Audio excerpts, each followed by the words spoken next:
The world of myriad spider nests. This small secret world is under the control of the Liju Federation. It consists of 7 large city bases, each of which is a unique root of the human race. Ba Xan, one of the largest cities in the world. The cost of land here is astronomical. But in the center of this city, there is a private villa of the city caretaker, where unusual fish splash. Everything in this world was unusual. Our hero recently woke up, stood in the bathroom and washed himself.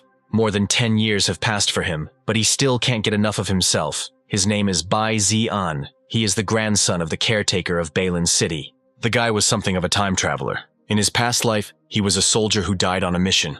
After which I ended up in this world with all these spirit animals and their owners. Well, it wasn't exactly time travel, more like a kind of reincarnation, although he still had memories of his past life.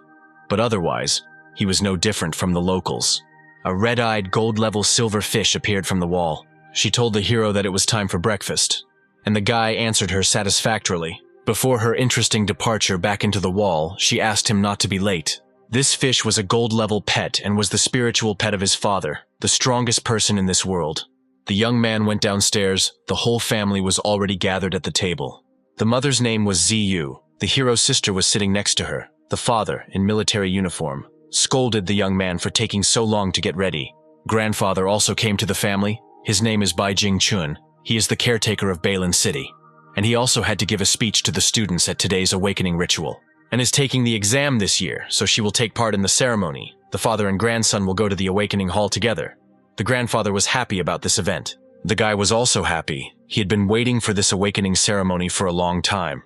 Its full name is the Liju Federation's annual Spiritual Beast Awakening Ceremony, and it is held to help young people. If everything goes well, the boys and girls will be able to get into the Beast Tamer Academy to learn more about them. If the awakening fails, then the only way for such people is to go to a regular school. The young man noted that it was similar to the college exams in his past life, where after admission, you also have a bright future, various activities, and an increase in your skill level. Anne was thoughtful, he thought.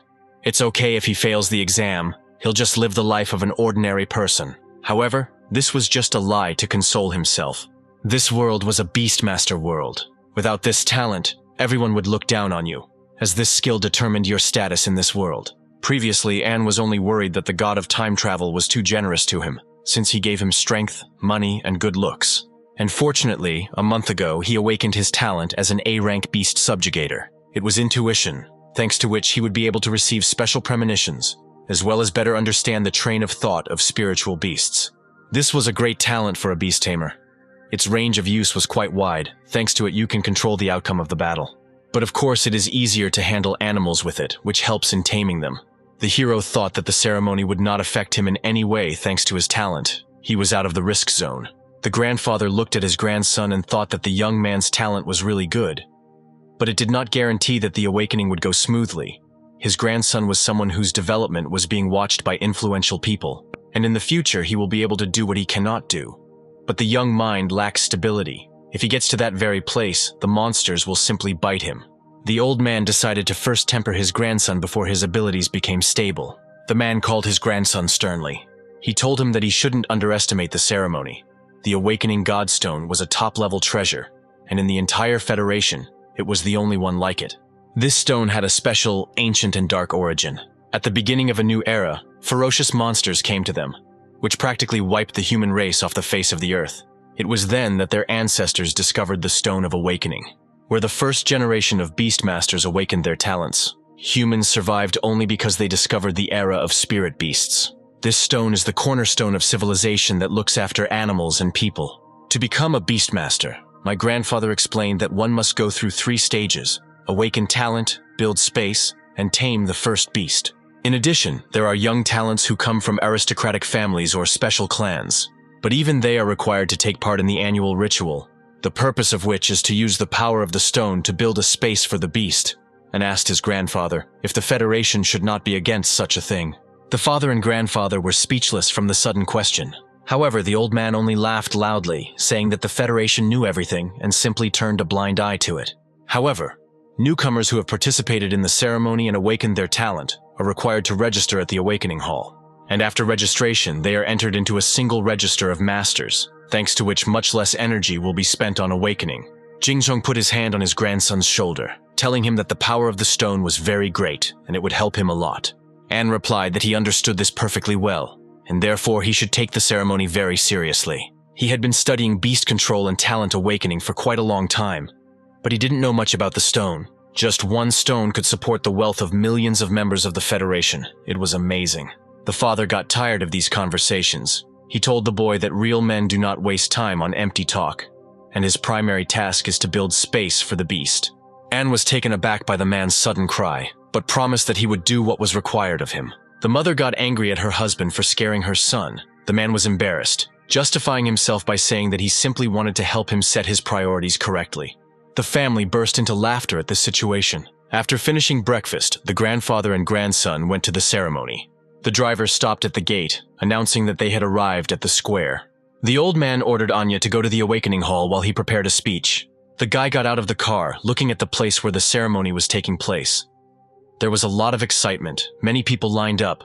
Signs about the ceremony hung high in the sky.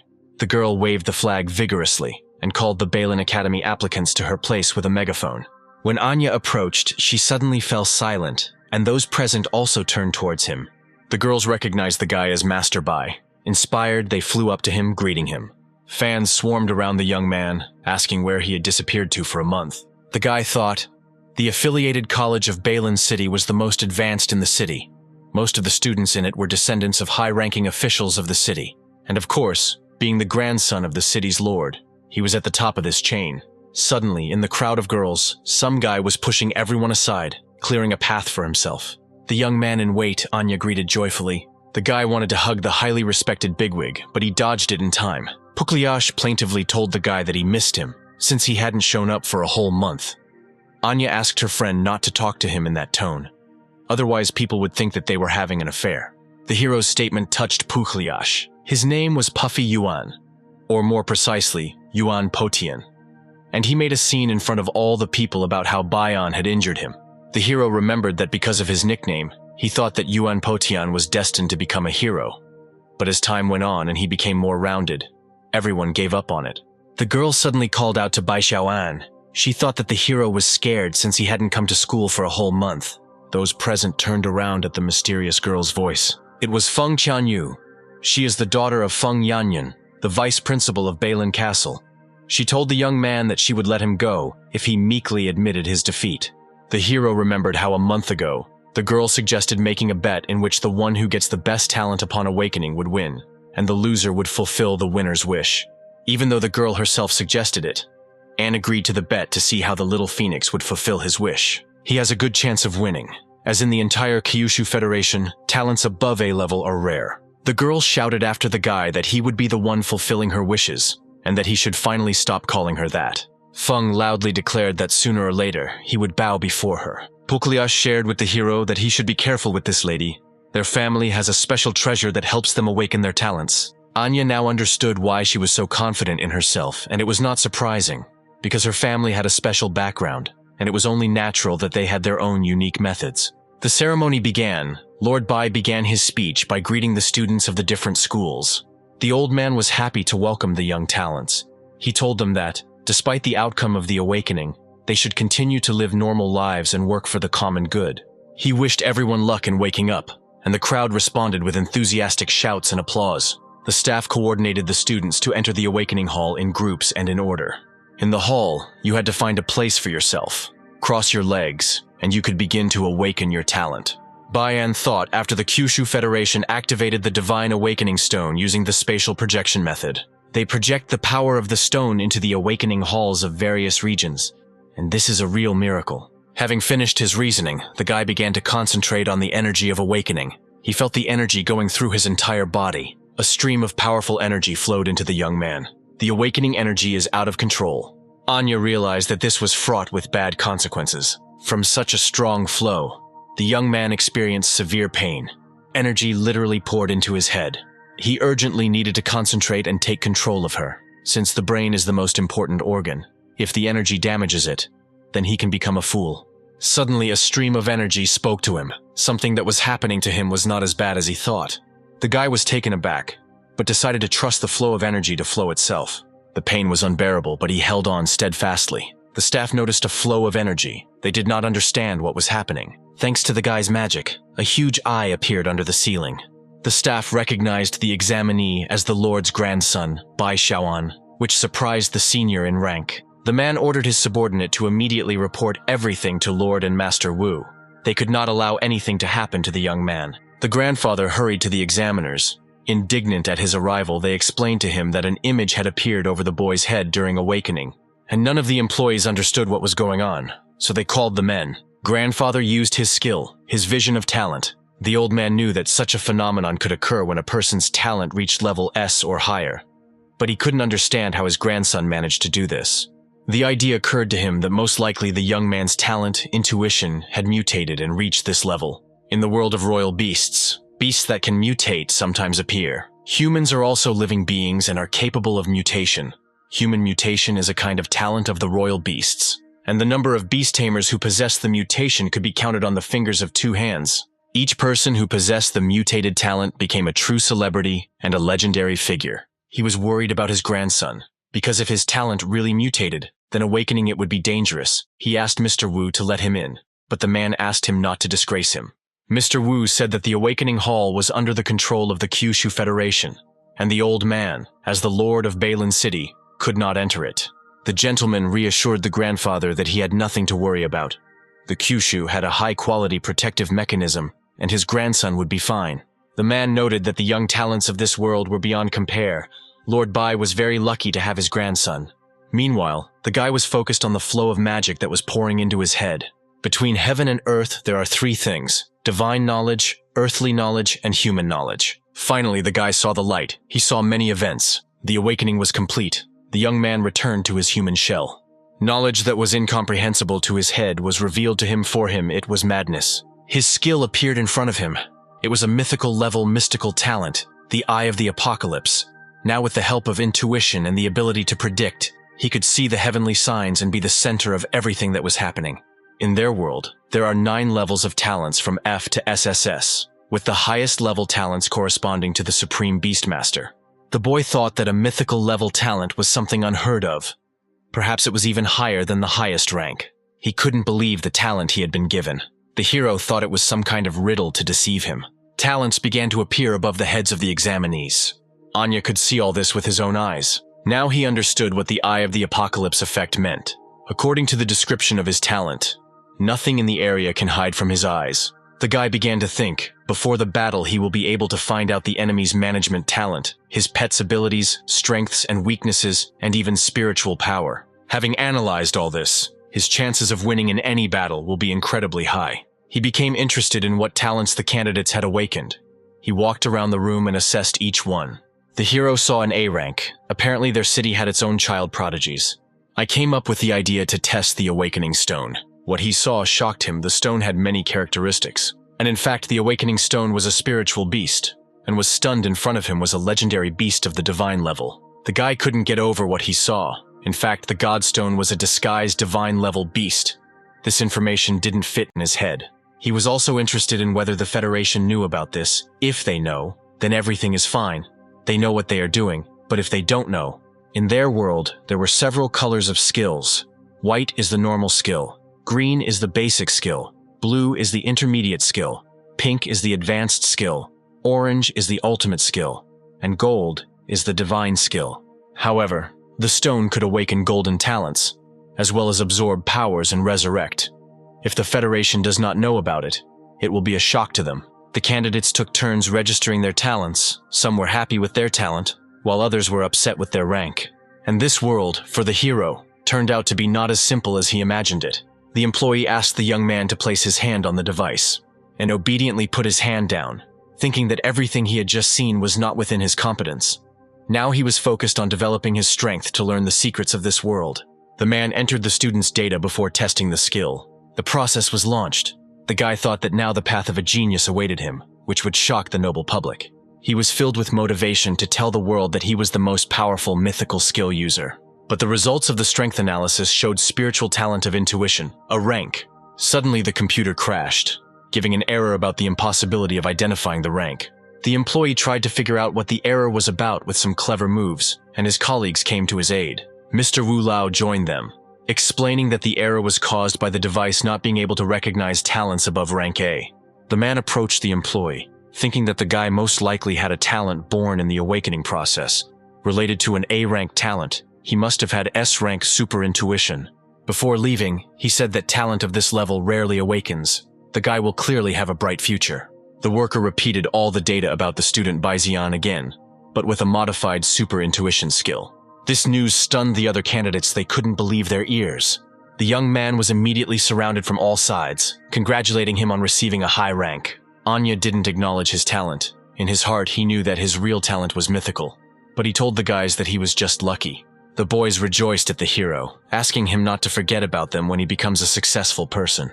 The employee got tired of this crowding and dispersed the guys so that they wouldn't hold up the line. The hero felt out of place, as he could not share with the guys the joy of gaining talent. On his way to the exit, he thought, it was strange that the Federation device couldn't recognize his skill, because they analyze a large volume of people, and something like this has never happened. The guy didn't notice how his grandfather came to meet him. The man asked how his awakening went. The guy said that despite the fact that everything went pretty well, but he did not take the opportunity to build a space for the beast. The grandfather, as a sign of support, put his hand on the young man's shoulder. The man smiled approvingly and said that it didn't matter, because the young man had managed to change his rank to a higher one. And with their resources, they will help him build a space. The grandson wanted to tell what really happened to him, but the force inside him told him not to tell. It was a function to warn the eye of the apocalypse, so he only told his grandfather that before constructing the space, he would like to study his talent. The man promised to take him to a place where no one would disturb him, and the boy thought that he couldn't tell anyone about his talent, and decided to conduct several experiments. The first was reconnaissance. He could see a lot thanks to the skill. Even enemy reconnaissance did not escape his gaze, and he could calmly see the fiery dog. Then came the advice on treasure hunting. He thought about what speed to take. Its detection range was approximately 10 meters. No treasure could escape it. Anne began to look at the people and candidates around him. He came across 2 girls, but one of them had the artifact of the 7 treasures. The hero felt power in his hands. He was sure that the stronger he would become, the more the range of exploration would expand. And most likely in the future, it will be possible to make the range of visibility cover the entire world. And then he will become an all-seeing god. A huge explosion thundered behind the hero.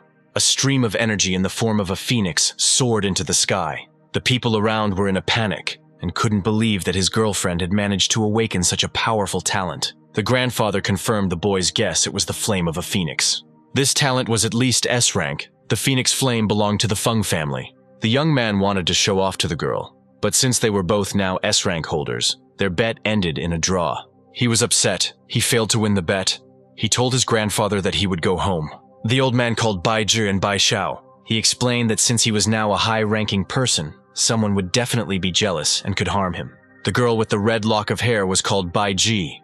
The one with the blue lock was called Bai Xiao, and they were both gold-ranked beastmasters, and appreciated his grandfather's preparation for his awakening. The man handed his grandson the key to the treasury, inviting him to use the Lingbi stone to build a space for the beast. The guy was a little shocked, but sincerely grateful. The Lingbi stone contains a special power that gives an advantage in space construction, and only the Beastmaster could resort to using this stone. The price of one such stone was no less than 1,000,000 Federation coins, however. The stone was priceless. The young man ordered his bodyguards to remain outside and not let anyone in so as not to disturb him. He took out the key to the treasury, and he inserted it into the barrier doors, and a magical flow spread across the entire area. After all the confirmations of the door, right down to the confirmation of the blood, the gate opened. The guy was warmly invited to come inside. The treasury contained all the savings of the Bai family for many hundreds of years. What was there was hardly seen by anyone in the outside world. For example, the most influential families fought for this spider core that was put up for auction. And in the end, the Feng family made a large amount of money from its sale. In one of the cells, the guy finally found a Linbi stone. The entire box was filled with stones. Their value was several million, and they had more than 10 of these boxes. The young man felt the money in his hands. Having finished placing all the boxes, the guy began to think that he would need a lot of stones to build the space, since he had a high rank. For S rank, 30 would be enough, but he is a mythical ranker, so he will need 10 times more. He immediately began to create space and activated the Eye of the Apocalypse. For 300 stones, he was offered a regular space, but the ideal one cost 3 times more. The amounts confused the guy, but he thought that thanks to this eye he could see the whole picture. His mythical talent may have many hidden functions, but first he needs to build a space. And he chose the perfect space for his beast. Grandfather and father discussed Anya's talents over a cup of tea. The boy would need more strength and time to build the space. Suddenly, the grandfather felt an unknown aura. He realized that the construction of the space at his grandson's was finished. The young man was bursting with energy. The transformation of stones in exchange for space began. The territory gradually began to be created. Rivers, mountains, grass, everything was in this place for a comfortable pastime, and felt a light breeze on his skin. He was surprised at how big the space could be. The first space created was 10 meters, and its space could accommodate 1,000 animals. But this space also had additional effects, such as reducing growth, removing negative effects, and revealing the pet's hidden talents.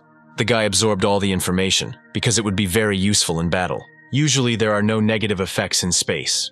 In his family, everyone has at least 3 additional effects. In the beast world, a spirit with great potential has a short growth cycle. Many lords do not live to see their beasts reveal their true nature.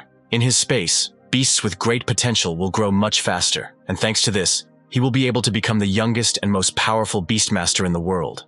During a fight, the pet can be harmed in every possible way, and it will not be able to continue the fight. If you place him in the observation space, then after a while, he will restore his health. As for revealing hidden talents, their revelation is only possible with the help of legendary supreme treasures. En was pleased with the space he had created, and did not regret the stones he had spent. He was glad that his family had large finances to build such a space. As he left the treasury, his entire family was already waiting for him, concerned about his success. The mother was worried that her son had lost weight in a week. The grandfather gently stroked his hair. Everyone was glad that the boy had coped. During the meal, the hero swept away everything in his path. He had a ravenous appetite, which caused embarrassment to his family. The hearty lunch was over. However, it's hard to resist when your mom offers you extras in the form of your favorite dish, stewed pork, and suddenly remembered that he wanted to say something to his grandfather. He shared that he built the space using 999 stones. This news threw the male half of the family off track. My father felt sick from such sums. Grandfather was surprised that a mutated talent of rank S would require so many stones. But fortunately, they were not in poverty. When the young man had eaten his fill, the old man suggested that he go and look at the new fish. Perhaps he would find a spiritual beast among them. The guy was inspired, because these could be the children of his grandfather's spiritual beast, a diamond level. But the large amount of food consumed was asking to come out. After some time, the grandfather and grandson visited the storage of the eggs of the spiritual beasts. His family owned their own aquatic pet breeding facility. Accordingly, all the first spiritual beasts, they are necessarily water ones. Relying on the resources of the family, the children of Anya will have enough strength to gain a foothold in the ranks of the master of beasts. And this storage was special for his family, the lowest level of eggs. Here was the primary silver, the best reached gold. But this was not enough for him. They approached a huge aquarium, and the grandfather clapped his hands to call its inhabitant, and a huge creature appeared to them. It was a red-eyed goldfish, diamond grade. The guy's admiration knew no bounds, but the fish also had its own defect. She had damage at the origin, and was a little tense. The grandfather greeted the beast, telling her the news that his grandson had awakened his talent. The hero became interested in whether he could, with the help of his talent, restore her origin. The fish introduced its unhatched children, one of which was visually different from the other. The one that looked normal had good characteristics. The old man suggested that Anya take a closer look to see which one would suit him best. The young man's attention was drawn to a baby with a defect. He had a supreme amethyst, born with 2 talents among the descendants of red-eyed fish. This was the first time. The hero, without hesitation, told his grandfather that he wanted this particular pet. The man did not understand why his grandson chose the damaged animal. He tried to dissuade the boy from his choice, saying that the pet might not even be born. But he approached the children's mother and apologized for such rude remarks towards her children. However, his grandson's choice directly affected his future. But Anne stood his ground, and stories began to be told about how his talent told him that the beast was his ideal partner. And he managed to convince him. But first, you need to get the consent of the pet's mother. At that very second, the fish began to tear something out of its body. She placed her scales on the baby, and Anne asked her if she was ready to give up her child. Grandpa explained to the boy that the scales of the red-eyed fish can enhance the spiritual power of water-type beasts. Thanks to this, the effective skills increases by 10%. The pet began to emerge from the aquarium, along with his mother's blessing. The old man said that it was a gift, thus increasing his chances of survival. He promised the grateful mother that he would do everything possible to raise her child. When Anne returned home, he immediately put the animal in the aquarium, and then he began to add a bunch of ingredients to take out the creature. In the aquarium, the powders began to interact with the baby. The fish merged with the scales. Thanks to the Eye of Apocalypse technique, Anne was able to make this egg perfect. Once the child is whole, they can now enter into a contract. They were transported to another space. Their bonds were sealed. The contract itself also appeared. Now their souls were linked and the contract was sealed. From all the shock, the egg cracked. A mischievous fish hatched from it. A month passed, and the fish Anya and the enemy fought on the battlefield. With a stream of water, the white fish attacked the black one. He grabbed his opponent with his teeth and threw him to the ground. After the contract was concluded, the hero placed the pet in the space, and soon the fish caused a random space effect and awakened a new talent. Thanks to the power of S-rank Yin, he acquired the purple profound erosion skill, and his qualification was also upgraded to king. The opponents quickly left while the crowd rejoiced at Anya's victory. The water-type spirit beasts were no longer a match for the fish, but with a high-level beast of a different type, it was not so easy to defeat.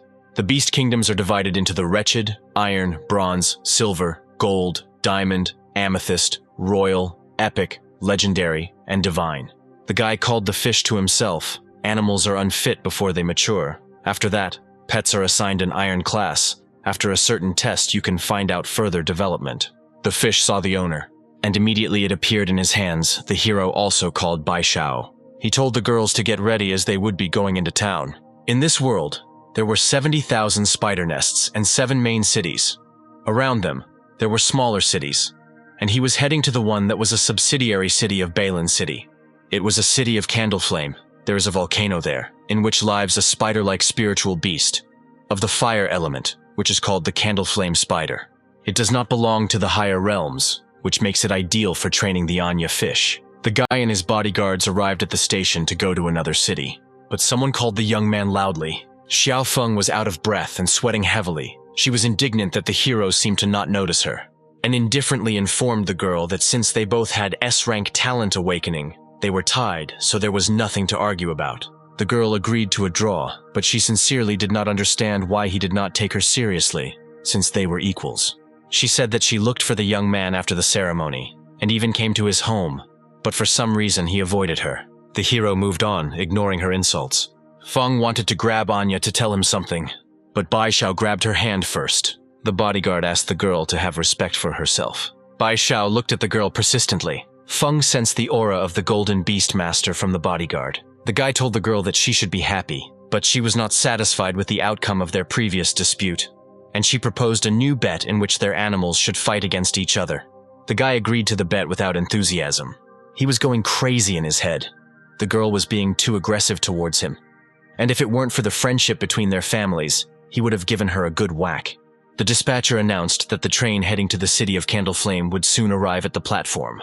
Passengers are requested to line up along the white line. Between the cities lies a very dangerous wilderness, where spirit beasts were everywhere, and few dare to wander into the wild lands. But the need to travel between cities remained, so special means of transportation were created. They are like a spiritual beast, snails with blades.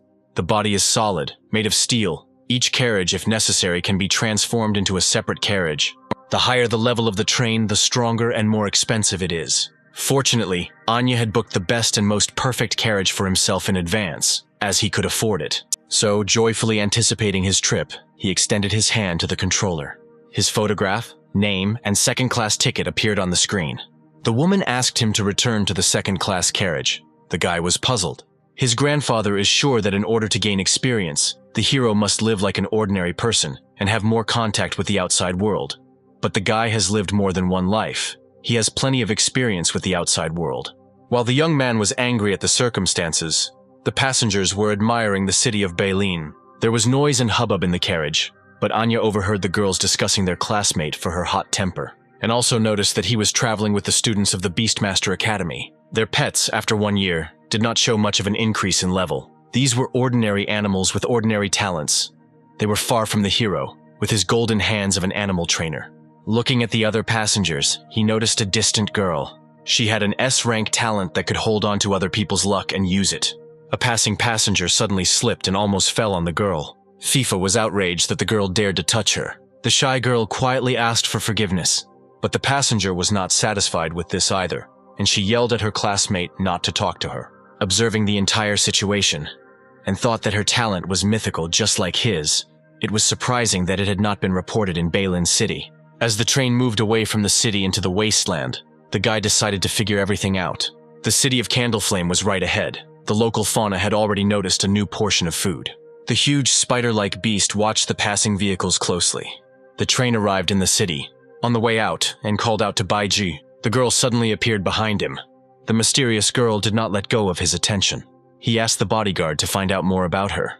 Ba Xan realized that the guy fell in love with the girl at first sight. But the young man denied everything, saying that there was simply something special about this girl. And if he can win her over to his side, in the future, the power of his family will increase significantly. The city did indeed have volcanoes, but there was also normal vegetation, and the city was in harmony with fire. Rays of energy of emergence began to appear around the area. Crowds of spiders were already waiting for the newly arrived guests. Their first target was Anne, but the hero did not lose his head and immediately summoned his pet. The fish appeared in an instant and protected its owner from the enemy's attack. Streams of water cut through the spider's flesh. The guy jumped back to a safe distance. Taking a fighting stance, he was ready for other attacks. During the time the trainer spent with the fish, it grew significantly, and his skills became more perfect. The arachnid creatures went on the attack. The fish was ready for battle.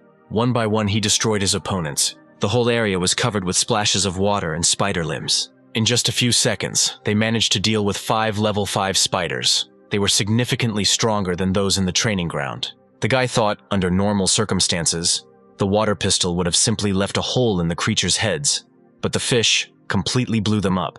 The skill sign above his head explained that the strength of this skill could vary when used, so the decision was made to find someone stronger. Only fighting higher-level spirit beasts can help develop skills. Now, the fish had 5 skills. You need to work hard to develop the level and their strength.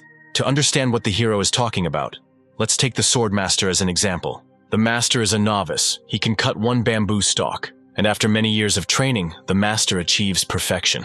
And now, with one swing of his sword, he is able to split an entire mountain. This is the difference in skill. The same skill has different strength in the hands of spiritual beasts. But the battle is not over yet. Reinforcements have arrived.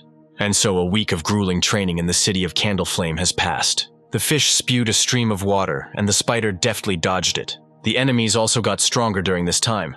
They were more embittered than the initial ones. The enemy released a web. The fish was caught in a silk trap. The spider slowly pulled its prey towards itself, but the fish did not give up. He was filled with spiritual strength. Freed from his bonds, he unleashed a torrent of water on the enemy with all his might. Spiritual beast Anya managed to level up well during her time living here. The guy suggested that in another week the pet would be able to reach level 9. Ba Xan appeared behind him. She had finished collecting the information he asked for. The girl's name was Chao Gubai. Her parents died in an accident. She has no guardians. None of her relatives dared to take her in, since the girl has a destructive skill. She is in debt to her parents if she had not awakened her talent and found protection. She would have simply been sold to creditors. After entering college, many face adversity, alienation from classmates or disgust from teachers. But failures did not break her. In her free time, she works and looks for alternative ways to repay debts. But the places where she worked often closed. The girl seemed to attract bad luck to herself, but Anya was interested in what happened on the day when she awakened her talent. Ba Xan said that the girl was the last one to awaken her talent. The equipment broke down. The staff did not want to waste time on recertification. The guy finished for her, saying that most likely the girl was told about the F-rank talent. But what was interesting was that her talent also affected items. The hero ordered his subordinate to pay the girl's debts and transfer her to the Beast Academy of Ba Xan City, as she was ideal for recruitment. Ba Xan was embarrassed by the master's words about transferring the girl. Inspired, she gave the honor that she would do everything in the best possible way. The girl thought that spring had come for the young man, and this was how he showed his love for the rich man. Their conversation was interrupted by a loud scream. At that very moment, a spider-like beast was running after Gubai. Anya didn't think that they would meet again so soon. Rib immediately flew out to help. He aimed at the enemy and launched an attack. The monster's head immediately separated from its body. After finishing off the spider, the fish appeared before Gubai. The girl watched her savior, fascinated. The fish winked at her and advised her not to dwell on him, and was shocked by his little animal's self-confidence, and the bodyguard giggled mockingly. Ba Xan immediately disappeared. Arguing that she forgot to turn off the iron, Rib continued to hit on the girl as the hero walked towards them, and extended his hand to the girl sitting on the ground. But she was embarrassed and did not accept it. She remembered that she had already seen her savior on the train. The young man introduced himself and his animal. The girl thanked him for saving her, noticing how sullen his pet was. The guy asked how she ended up there and where her classmates had gone. Gu said that she got separated from them and met this mutant spider. Anya tensed up. It must have been that same spider that attacked her classmates. He grabbed the girl by the hands and asked her to take him to him. The girl was overcome with goosebumps from surprise. She pulled her hands away, trying to explain that it was dangerous there, and she wasn't the best companion for that.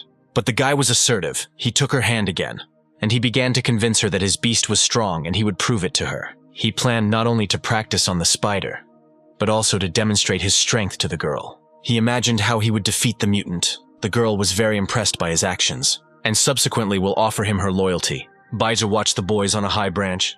She felt uneasy when the hero smirked. They came to the lair of the arachnid mutants. In the center sat the largest spider. It was the leader of the spiders. It had pretty good stats. It even had a dual talent, which was rare for low-level beasts. And thought, if such a small creature had double talent, then there were definitely treasures in the cave. The boy summoned his spirit beast. The girl tried to dissuade him from fighting. The young man reassured her that everything would be fine. She just needed to step back and watch. Together with the pet, they thought about a strategy first. They needed to reduce the number of normal spiders with a water shot. You need to wait for the moment when the leader is alone and use the flow of water to tear him apart. The fish heard all the recommendations and rushed into battle. The attack passed through the cluster of spiders. The leader was angry. He was outraged that someone below the 8th rank had invaded his domain and ordered his brothers to finish off the little fish.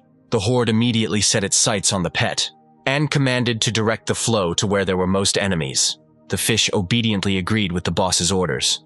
At that very moment, a stream of water filled the cave, incinerating the enemies. A huge explosion thundered over the monastery. The spider leader didn't understand how such a weak beast could do such a thing. He was angry that his subordinates were killed before his eyes. The enemy began firing fire shells. Rib was not prepared for such circumstances. The hero commanded his pet in time to use royal speed to dodge the attacks. The spirit beast listened to its master and managed to avoid damage from the explosions. Having reached the enemies, he began to attack them, one after another. Rib had achieved good control over the king's speed, and it was easy for him to avoid attacks. The monsters began to spew out different projectiles, but it was also not difficult for the fish to avoid collision with them. Thanks to his speed, he managed to reach the leader of the spiders. They liked it. An shouted at the fish not to fall for the leader's provocations. His first priority now is to clear the field before the real battle begins, and the pet continues to clear the cave of its subordinates. When only the leader remained in the monastery, he expressed his dissatisfaction that all his comrades were killed. The guys watching the battle from cover assumed that the mutant would have to take a big step. The leader emitted a triple web. The fish skillfully dodged the attack, but the web was unusual. It was molten silk that could melt various objects. And ordered to hit the monster on the paw, the pet erupted into streams of water at the enemy. The leader closed himself off from attacks. The damage fell on the enemy's paw, shattering his limb. The young man realized that the power of the water strikes was stronger than before. The water system had a natural advantage over the water one. At this rate, victory was guaranteed to him, but everything was going too smoothly. During another high-speed attack, the fish got caught under the hot silk. And then it dawned on Anya what this cunning spider had done. Although the fish could avoid the spider silk attacks, it grew more and more with each attack, and eventually it would fill the entire nest, and the pet would be trapped. The boy commanded to use water to eat away the web. The end of the leader was near. It was necessary to finish him off. The fish began to gather his spiritual powers into the water stream. It erupted with a destructive impulse. Streams of water flew in all directions. The leader's limbs crumbled under the force of the momentum. The spider fell. Water vortices surrounded him. The monster received a charge of water all over its body. The spider leader was almost completely destroyed by the fish's attack, and was overjoyed that he had managed to defeat such a monster. However, the fish could not share his joy. The baby was completely exhausted and lost consciousness. He was flying straight to the ground, which is fraught with consequences from falling from such a height, the guy shouted after him. A second before hitting the ground, Anne managed to grab his beast with spiritual power. The baby rose above its owner. The fish's rank was raised to 9th. Thanks to the experience gained from defeating the spider leader, they were able to achieve their goal. The young man calmly held the baby in his arms and carefully praised the fish, telling him that he needed to rest. The girl expressed her concerns about her pet, but the guy reassured her that he would rest and be as good as new. Having sent the animal into space, they began to examine the prey. They examined the extent of the carcass. Anya took out a knife to cut up the carcass. The girl skillfully snatched it from the guy's hands. He was surprised by her dexterity. Gubai began to cut up the monster's carcass. It was clear from her eyes that she enjoyed it, which is why she got the highest score in anatomy. The young man thought that the treasure that caused the spider to mutate must have been somewhere nearby. At that time, the girl called him. There was something in her hands. She brought the awakening stone from the leader's body, and was surprised he did not have time to use his talent. And Gubai had already brought treasures. It seems to him that her talent will be very useful to him. Before this, he had only seen two things that awaken talents: the Federation Stone and his beast space. Talent awakening items were the most valuable in the entire Federation. It was impossible to say this ahead of time. The hero decided that he should be careful with the girl for now, so he told her that he didn't know what it was and would ask his elders about this treasure. The girl admired the boy's knife while he thought that now was the right time. He invited the girls to come to them. Gubai asked the guy point blank why he wanted to recruit her like that. The guy confirmed her suspicions without hesitation. The Ripper began to think about how strong the young man was. She was completely different. Everyone thinks she's a disgusting monster. Anya approached the girl, took her hand, and told her that everything she said about herself was not true. To him, she was not a monster, and as the young master of the Ba family, he promised that he would show her the most beautiful places. Gu looked at the guy in bewilderment. She remembered that she had heard this name before. Lord Ba was the Diamond Master of Beasts. The hero again invited her to move to his city. The girl was tormented by doubts. She really wanted to try to trust again. Maybe this time everything would be different. They shook hands in agreement. The girl happily announced that she would go with him, and in order to repay Xian, she will work hard. The boy climbed into the spider's nest to give Gubai a gift. There were many eggs with the same characteristics. He noticed the egg of the spider leader, because due to mutation, several individuals could emerge from it. If it was used correctly and a new type of spiritual beast was cultivated, it would bring some benefits to the Ba family. He gave the egg to the girl. The pet was a potential gold level. Adopting a new pet was a requirement to join the Ba family, and her current pet's potential was too low. Gu became nervous. She realized that the guy wanted her to sign a contract between them like that. You can't just break the connection between the master and the beast. As the master's level increases, low-level beasts become unsuitable for battle, so they choose pets with potential. Owners have two options to readopt a pet, one of which is to forcibly terminate the contract and release the animal. Another way was to kill the beast. Gubai had decided to accept the gift beast, thus forming a contract with Anne. But now she needed to break the contract with her pet. The first method could cause significant damage to the health of the ruler. The second practically does not affect the ruler, but it was cruel and is often condemned. Anya waited to see which method the girl would choose. Gu summoned a spiritual contract. Her hand movements were smooth. Having completed the ritual, she folded her hands in front of her pet. Blood immediately gushed from his mouth. The guy was scared for her. The girl replied that she was fine. She thanked her faithful pet for being with her all this time, but now she was letting him go, and he could be free. The bug flew out of the cave, and Anya couldn't believe that the girl had actually made her choice. Nevertheless, he was glad that he had not been mistaken about her. It was already getting dark. The hero and his girlfriend went to the black market. The shopkeeper was indignant at the proposed price of 9,000. The man assured that the treasure was worth much more, since it was inherited from his ancient ancestors. Since the guy was so interested in this thing, then in the merchant's opinion he should take it for the price he offers him, and told the man that his youthful appearance was no reason to be impressed. They began to argue. The young man noticed that the crystal was broken. The merchant said that, despite the damage, it still contained the energy of awakening. The hero agreed with the man. The crystal did indeed contain spiritual energy, but the chance of realizing the skill was close to zero. He thought that he was able to find such a treasure in a regular black market. It seemed that Gubai was really useful to him. The shopkeeper suggested going back to the price of 900,000 wen, but the boy replied that he was not interested. The man dropped the price to 100,000, but this was his last offer, and got his way and was already handing the card to the merchant. However, a stranger intervened in their deal. He also became interested in buying this thing, and he offered 200,000 for her. The hero was shocked by the man's impudence and told him to mind his own business. The shady guy noted that the merchant had not yet sold him the item, so he had every right to bargain, and he was sure that the young man clearly did not have enough to beat the price. And he, as the nephew of the mayor of this city, offers him a job so that he doesn't walk around with empty pockets. but the man's attention was drawn to the girl standing behind the guy. He appreciated her graceful fingers, her fair, delicate skin. In his eyes, she was just a cutie. The man melted at the sight of such a beauty. Anne shook the man out of his fantasy by offering to fight for the treasure. From the looks of it, this guy was the perfect chance to practice. The stranger appreciated the young man's desire to show off in front of the girls. His pet had an intermediate iron level. The man ordered his beast to attack the boy. The dog attacked the guy. Anya shielded Gubai from the fire dog's attack. For someone like him, under the constant tutelage of his family, the opportunity to fight in a brawl comes very rarely. The beast did not hesitate for a second before attacking the young man. The hero deftly dodged the attacks. He had just killed a bronze-level monster. He was wondering how strong this pet was. The man shouted that it was useless to hide. A crowd gathered around the battle. Everyone recognized the mayor's nephew, noting that his favorite tactic was a surprise attack. The dog jumped over the buildings, approaching Anya.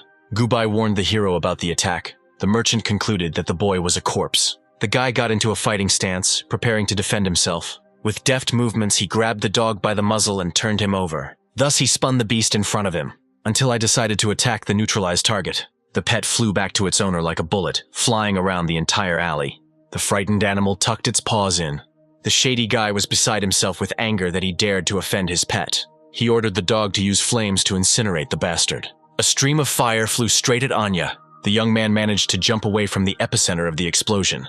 A huge hole remained at the site of the attack, and the guy realized that it was time to release the fish. Having summoned his pet, he commanded Scales to attack the enemy, but their attention was distracted by some noise behind them. A huge snake jumped out at them from behind.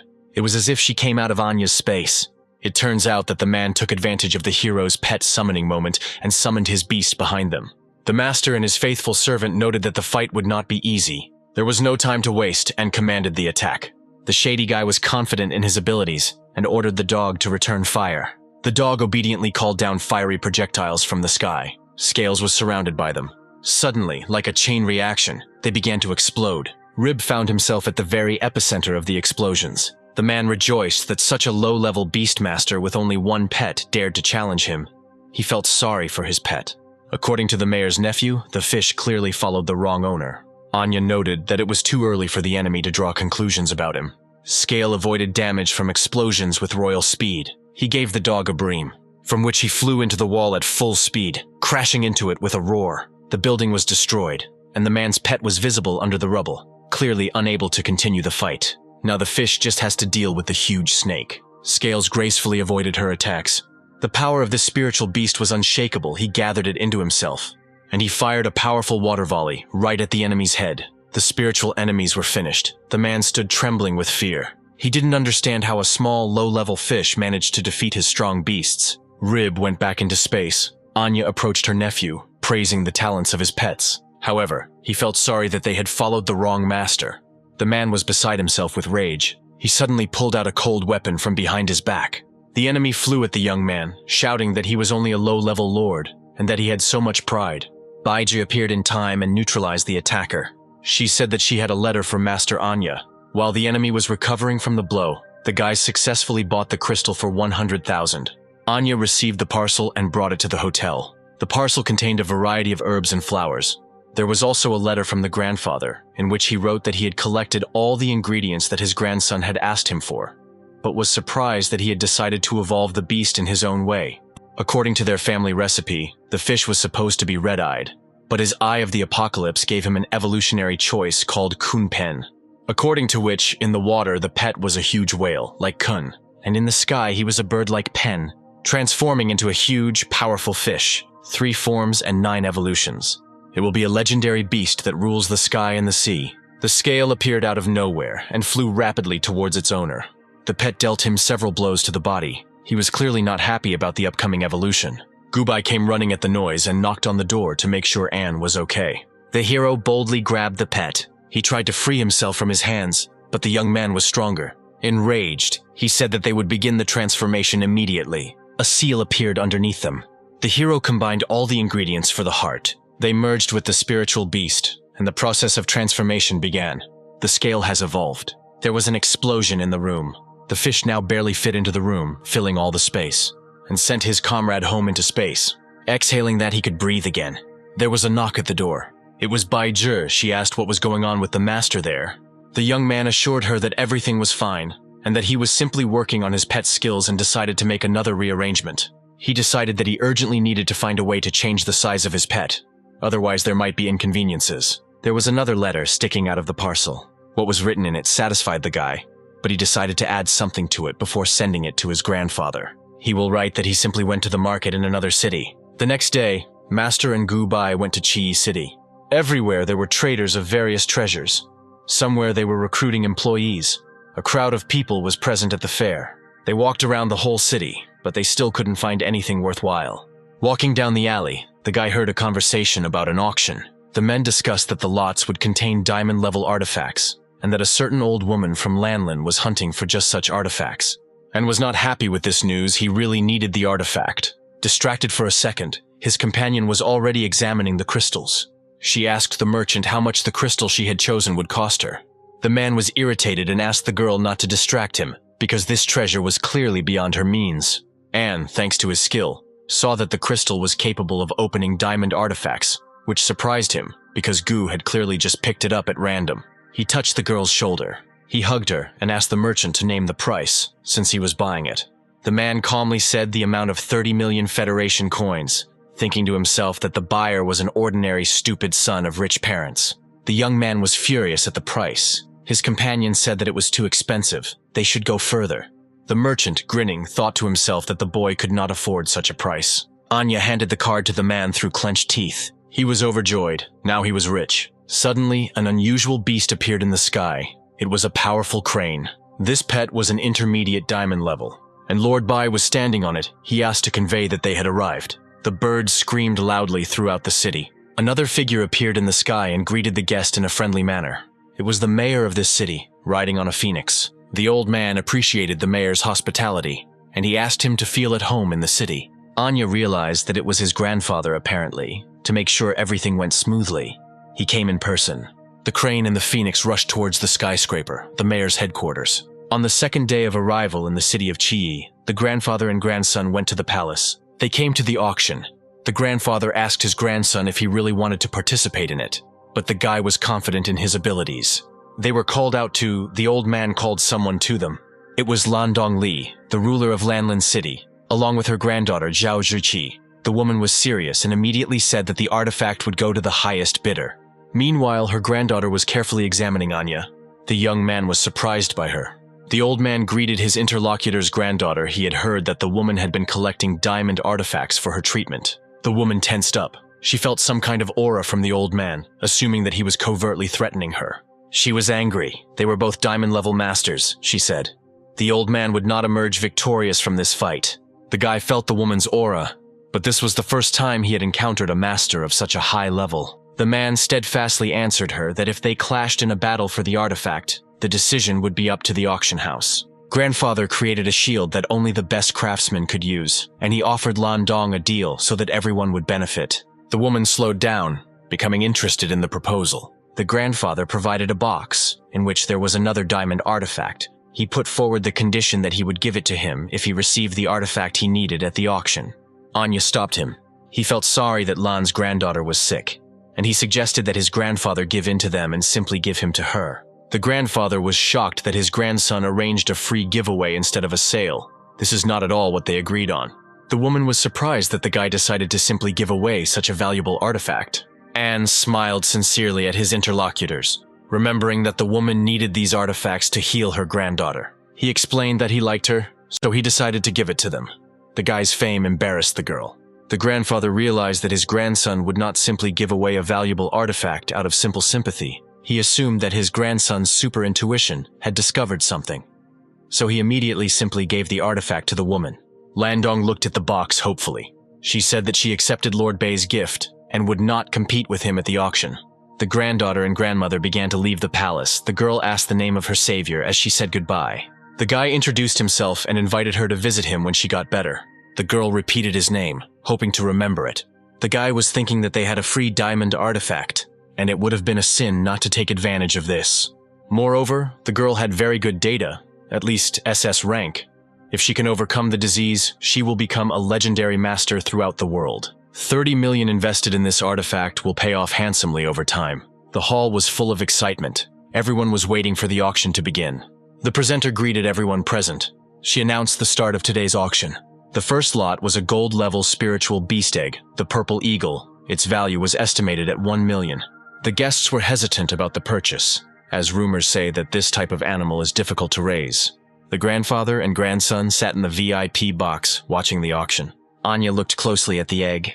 The presenter announces the last opportunity to purchase this lot. From the box, they shouted out the price of 1 million. The guests were amazed at the way the rich people thought. They just wanted to play games. The woman hosting the event was happy that the first lot would be sold. The grandfather wanted to convince the young man, because the diamond artifact would not be easy to obtain. But the grandson saw something more, and he told his grandfather that his intuition told him that the egg was worth it. He was glad that his talent helped him at the auction. The lot was sold to the Ba family, followed by another. The bidding had been going on for an hour already. The last lot was Qingyuanlu. He had no starting price, so an open auction was announced with each bid being 1 million. Many people were hunting for the diamond artifact. Everyone offered their prices. The highest price at that time was 100 million. The grandfather explained to his grandson that he needed to wait a little and announce his price at the very end of the auction. This thing was the key to his second talent. And what about the crystal that he managed to get from the body of the mutated leader pack? It had several uses. The first was that when carried with him, it could awaken lower talents. The second method is absorption. With its help, you can awaken talents from C to A. The third method involves mixing with different materials to awaken the highest skill. The price of 500 million was shouted out in the hall. The man was confident that he would get this artifact to increase his level to diamond. The lodge offered a price of 700 million Federation coins. The man's name was Tang Day, and he was a master of the highest gold. He planned to get this artifact at any cost. Tang Day raised the bet to 800 million, and a whisper ran through the hall that the guy was one step away from reaching the diamond level. From the third box, a strong aura was felt, which fell upon the entire hall. The bet was raised by him to 900 million. The man realized that this was the aura of a diamond-level overlord. The hall was puzzled as to whether this was really the aura of the old man who was personally greeted by the mayor. There was a loud cough in the third box, hinting at the continuation of the bidding. The presenter continued to take bets, slightly agitated. Tang Di turned to the lodge and apologized for being rude. The girl began her report. As the auction drew to a close, everyone was surprised that the mayor of Lanlin did not take part in the auction, given her love for diamond artifacts. Lot went to the guests from the third box. The mayor of the city burst in on them, wondering how the old man had managed to convince the witch not to participate in the auction. Lord Bai shared that his grandson had sorted everything out. The man was surprised that his grandson was so thin and was the master of beasts. Anya was jubilant. Now he would have a second talent, and the men in the background were whispering about something. They loudly made some kind of bet. The young man looked back at them. The grandfather told his grandson that in 3 days there would be a fight between him and the mayor's granddaughter. The guy was taken by surprise by this news. Someone brazenly broke into the mansion of the lord of the city of Chiyi, knocking down the door. It was the mayor's granddaughter. Her name was Chi Yanni. She was outraged that the old man kept calling her, and she promised to rip off his beard if he called her for some stupidity. Her grandfather remembered that she wanted to level up, and he got her a chance to fight a beast with diamond-level potential. The girl asked what kind of chance she had, and the grandfather told her that she needed to defeat the guy. Lord Bai told his grandson that this would be a great opportunity for him to find a beast that he liked. The opponents asked them not to rush things, but the Bai family knew how difficult it would be to take the beast from the Red Crow Valley. The man hoped that the boy would lose, but his granddaughter interrupted him, noting the hero's beauty, and the girl introduced herself. The guys started exchanging pleasantries. Grandfather didn't like that they weren't acting like rivals. He decided to start the fight right now and asked the young people to get ready. The guys ran to both sides. Chi Yan warned that she would be very serious during the fight. She summoned a raven from space with the qualification of a supreme diamond. It had the element of fire and wind. The girl ordered the beast to soar into the sky, and she turned to Anya to ask him to also summon a pet. The guy didn't need to be told twice. He summoned Space and called Scale. The huge whale had a hard time getting out of the animal world, and he plopped down on the floor. The fish managed to lose weight, but he gained it back. Chien burst into laughter at the cuteness of the enemy's pet. The young man was shocked by the transformation that had occurred. The core he purchased at the auction had the ability to change the size at your will, but he couldn't imagine that the fish would shrink so much. All the pets were on the battlefield. The raven went on the attack. The girl ordered to use a wing strike. The beast obediently began its attack. Anya and Scales easily jumped away from the attacks. However, one blade trimmed his hair, which forced him to make an acrobatic lunge to avoid significant damage. To counterattack, the hero ordered to use a water pistol to shoot down the crow. From the plumes of smoke, water geysers flew into the sky. The bird dodged the attacks without difficulty. The girl praised her pet for easily dodging the flow. The entire battlefield was covered in smoke and water. The young man also praised the fish. After evolution, the range and power of the water pistol increased significantly. However, another enemy appeared on the battlefield. A giant eagle, with the qualification of an intermediate diamond, possessing the same elements as the raven. The guy was hit with a targeted fire attack. Anya completely forgot that the girl had a second beast. Luckily, he was saved by Scales, who easily absorbed the attack. The boy was not yet very experienced in fighting other masters, so he thanked his faithful beast for his help. Chi-Yan was serious. She noted the young man's defense, but she still had attacks in her arsenal. The raven and the eagle united. The boys took a defensive position. Birds circled above the opponents and warned Scales that they were being attacked from two sides, so they needed to be prepared. The men discussed the fight. Grandfather Ni was sure that the last blow would be his granddaughter's. Old Man Bai asked his friend not to rejoice too early, so that he would not have to cry later. The raven flew into attack, the span of its wings blowing away everything beneath it. An eagle protected him from above, driving his opponents into a trap. Explosions thundered across the field. The fire pets were as serious as their mistress. The boy's grandfather was angry that his grandson did not take the initiative in the attack. His friend encouraged him that his granddaughter would not hurt his boyfriend. When the wall of smoke cleared, everyone could see Anya using shield spells. Those present were shocked by what they saw, because the level of iron that Anne had did not allow him to use such techniques. The guy found out that the shield was not only available for the silver level, it required a sufficient amount of energy, which was abundant in his spiritual space. The jokes were over, and said that he was ready to finish the battle as he had planned. He ordered Scales to use the water gun, and the fish began to transform into his true form. A huge whale soared into the sky. Old Man Ni was amazed by the size of his pet, noting that his friend's grandson was simply a monster. Grandfather Bai couldn't put two words together. He was shocked by what he saw. Scales began to gather energy for the water pistol. A huge waterfall burst out. A raven was caught in the stream and surprisingly held on. However, the eagle was less fortunate. He received a stunning charge, and he fell in this battle. The girl was beside herself with anger. She ordered the raven to bring down a stream of flame on the enemy. The bird immediately aimed at the hero. The raven was gathering energy in its beak to charge up a powerful attack. His whole body became fiery. The grandfather's grandfather was angry with his granddaughter. She refused to admit defeat, continuing to attack her opponent. Water and fire are ready to engage in a fight to determine the winner of the ongoing battle. Keith released a stream of water at the enemy and asked Scales not to hurt his opponent. The water beam was clearly superior to the fire beam, and so, without difficulty, he continued his direction towards the girl. Chi-Yan was in a hopeless situation. The attack was straight at her. Now Grandfather Bai patted the old man on the shoulder, noting that his grandson would not harm his granddaughter. In the end, the girl admitted her defeat, just so the guy would put her down on the ground, and ordered the fish to go back into space, accepting his opponent's defeat. The company went to the palace, near which stood a majestic statue of a raven.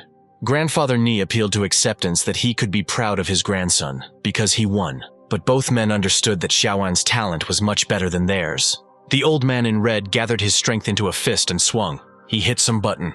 The shield near the castle became tangible and gradually began to crumble. The grandfather opened a portal, into which he kindly invited the winner, announcing the rule that he was given only an hour to find a suitable pet, and the girl would go and look after him. Anya understood the conditions of his stay there. This time would be enough for him, and the guy entered the portal. They, along with Chi-Yan, entered the Red Crow Valley. The Chai family used secret methods to turn this place into a miniature kingdom. The girl was proud of her family. They were famous for their fire techniques throughout the empire. While they were walking through the valley, Anne asked his little sister to introduce him to the inhabitants of the local fauna. The girl pointed somewhere at a tree and said that a red-winged raven lived there. The family was hostile towards the boy. The young man noticed that all the birds seemed to be staring at him, and he was ready to defend himself. A flock of birds soared up above the children's heads. The guy surrounded himself with a water barrier to fight off the local inhabitants. Chi-Yan stood in front of him. She had a device that made a very unpleasant sound. The symbols on the device scared the birds like a barrier, and the birds immediately retreated. The girl scolded the guy for planning to use water magic in the Kingdom of Fire. The guy heard her and promised to be more careful. He began to examine the nests, looking for a new pet. Thanks to the Eye of the Apocalypse, he saw all their characteristics. I poked at each bird, testing their strength. I looked with both eyes gradually, from nest to nest. So a whole hour passed, and the hero still had not made a choice. This made Chi bored, and ignored his companion, thinking only about the fact that among all the birds, he could not find a worthy pet for himself. He decided to find someone at least of high class, so that his grandfather would be pleased with him. But an unusual specimen caught his eye. She was damaged, but her talent was SS rank. The bird also had an orange skill. The guy was shocked at himself for not noticing it earlier. The eye explained to him that he himself had blocked the clues to the animals below the diamond level. Anya took the chick in his hands and invited him to go with him. The bird shook his head negatively, and the guy realized that he couldn't do without persuasion. He presented the bird with a crystal. The fire crystal caught the chick's attention. The little animal began to have an internal struggle. He was the embodiment of the sun. Some small stone would not tempt him. The hero smiled slyly and offered the chick the core of this crystal if he would go with him. The bird had great doubts. He did not understand whether he was ready to leave his nest for this. He shook his head as the boy waved the crystal in front of him. It was difficult for the animal to make a decision. He denied his desire with all his guts. After some time, he finally gave in. The crystal turned out to be more tempting.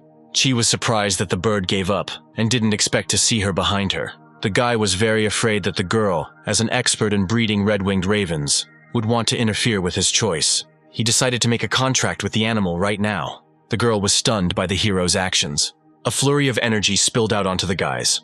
Anya didn't take into account that his new pet would require a lot of effort, and the chick needed energy, which it absorbed from the water power of the young man. She considered the hero a psycho but did not stand aside.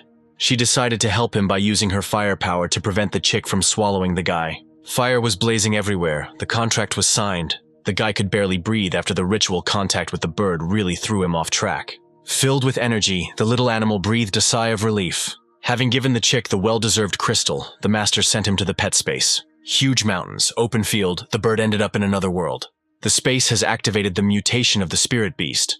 Now the bird will have a random talent of S-rank fire spirit body. While the new inhabitant was admiring his stone, someone crept up on him unnoticed. The Eye of the Apocalypse caused the chick to mutate. The fire spirit's body reduced the effectiveness of water-type attacks, and he could also use the enemy's fire skills to enhance his own. A huge fireball filled the entire space with its light. Scales watched his new roommate, not understanding what was happening. Meanwhile, On thanked his companion for helping him. He would never forget her help. If it weren't for her, the contract wouldn't have gone so smoothly for him.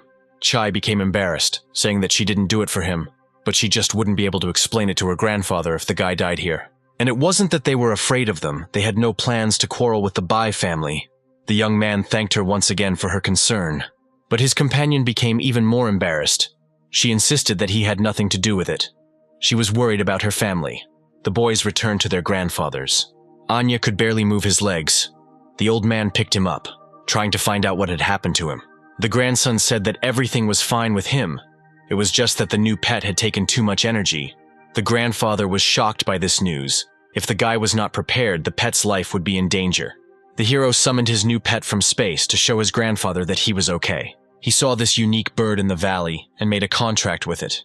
The grandfathers were shocked by Anya's actions. However, Grandfather Ba noticed that the pet was special. The bird had extraordinary abilities, and his friends suffered great losses. Grandfather Chi immediately realized that the person in front of him was a mutated crow. The Ba family thanked them for the warm welcome, but it was time for them to return home. The host said goodbye to the guests, wishing them all the best. Chi couldn't stand it and shouted after Anya that good talent is not everything. A real warrior must survive many battles. They have a long road ahead and she will definitely catch up with him. The hero thought about her words, and he answered her that he would not wait for her. If there was an opportunity, let her run. The boy shouted to the girl that they would see each other at the end of the road anyway, and the grandfather and grandson flew home riding on a crane. They quickly reached their city of Ba Xan. The crane landed near the family estate. The grandfather advised his grandson to restore his strength by absorbing the crystal cores of fire. A subordinate came running to the city leader. His name is Yuan Xui Chen. The beast-like man was very out of breath as he ran. The old man told Yuan to catch his breath and then tell him why he came. The subordinate whispered something to the lord, causing him to curse at someone. Anya's bodyguard stood near the door. Ba Xan assumed that after the master's fruitful work, upon his return, he would go to recuperate. The girl did not understand why and forbade his new friend Gu Bai from contacting the other children of the family, since she had passed the assistant test. Perhaps he is one of those bosses who does not want to share his beloved. Bai Xiao advised her sister not to say such things in front of the master. Meanwhile, the hero prepared a bath for himself, mixing various ingredients. He also had to crush the crystal in a mortar. Having finished with all the ingredients, all that was left for him to do was mix it all in the bathroom. The smell was not pleasant, but the eye of the apocalypse would not lie to him. The brew looked disgusting. The ingredients began to react with each other. The smell was not so strong now. This bath should help Anya discover the true essence of awakening. He hoped it was worth it, because this medicine cost several billion Republic coins. Sitting in the bath, the warmth of the potion pleasantly enveloped his body. The medicine had an effect on spiritual strength. Chains were formed that connected the body and soul spiritually. They joined with Anyu, strengthening his spiritual energy, revealing the true essence of awakening. The sunny weather in the city changed to cloudy. A thundercloud with lightning formed over the Bai family estate. The man with the bottle in his hand suddenly jumped up from the sofa. His shabby appearance indicated that he had probably attended an event where he had clearly had too much to drink. Golden chains extended from the mansion deep into the clouds. The man did not understand what was happening. He clearly saw the energy of awakening in the inner city. He became interested in who could do this. He couldn't believe his eyes. The awakening hall was far from the city center. If someone had awakened, the energy vibrations would not have reached him. The man assumed that since he was seeing things like that, it meant he hadn't had enough to drink and took another swig from the unfinished bottle. The chains wrapped around Anya's body and gradually began to break. He lay in the bath until the morning. After waking up, he stretched sweetly. There were spiritual chains of awakening in his eyes. The money spent on the medicine was worth it. The youth received a new talent formed by the rules of the SSS rank. All spirits are intertwined with each other. But the power of heaven can break this barrier, divide the power between creatures. Anya realized what kind of power he had gained and rejoiced loudly. He wanted to test his talent on someone. He called Bai Xiao. The girls guarded him all night. Bai Ji asked her sister what happened to their master. Xiao told her that she had no idea, and the girls looked at each other. The gold-ranked Beastmaster entered the bathroom at the master's request. The hero appeared before her in all his glory, completely naked. He enthusiastically announced that he needed her help in one matter and asked her not to move.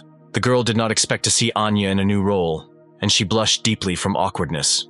Bai Xiao immediately left the bathroom, apologizing to the master. She said that she could not help him. When the young man realized what had happened, he became embarrassed and ashamed. He went back into the bathroom and asked the girls to give him a minute to collect himself. The guy got dressed and began to implement his plan. He asked the girl to relax and not resist. In his head, he said the name of the talent, Chain of Heaven, and as if by magic, spiritual chains appeared around his hand. They wrapped around the girl's entire body. The end of the chain was mobile. It needed to find a place to stick in. The spiritual chain entered the girl's chest. The girl's body was under Anya's control, as evidenced by the aura around her. He had to synchronize his spiritual energy with the flow of talent. And the first Chain of Heaven successfully completed the annexation. Bai Xiao received the enhancement of the water element talent. The hero then asked the subject to defend herself with all her might.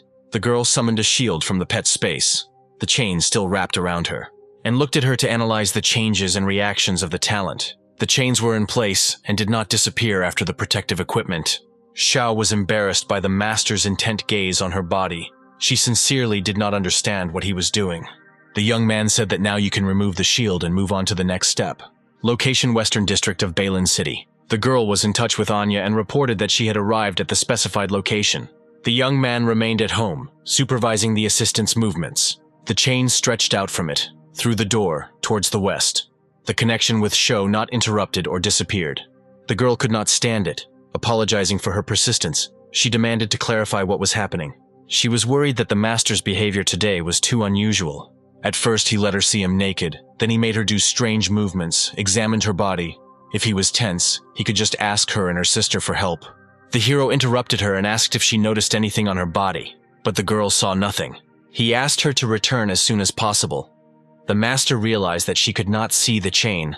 Bai Xiao was left alone in the middle of a busy city, completely confused about what was happening. The talent was unique. As long as it was connected to someone, external factors did not affect the connected one, and the Chain of Heaven had 3 characteristics. The first was secrecy. No matter what An did, Xiao would not be able to notice the chain. The second is coercion. As long as he used the chain, he could force the girl to share her talents by force.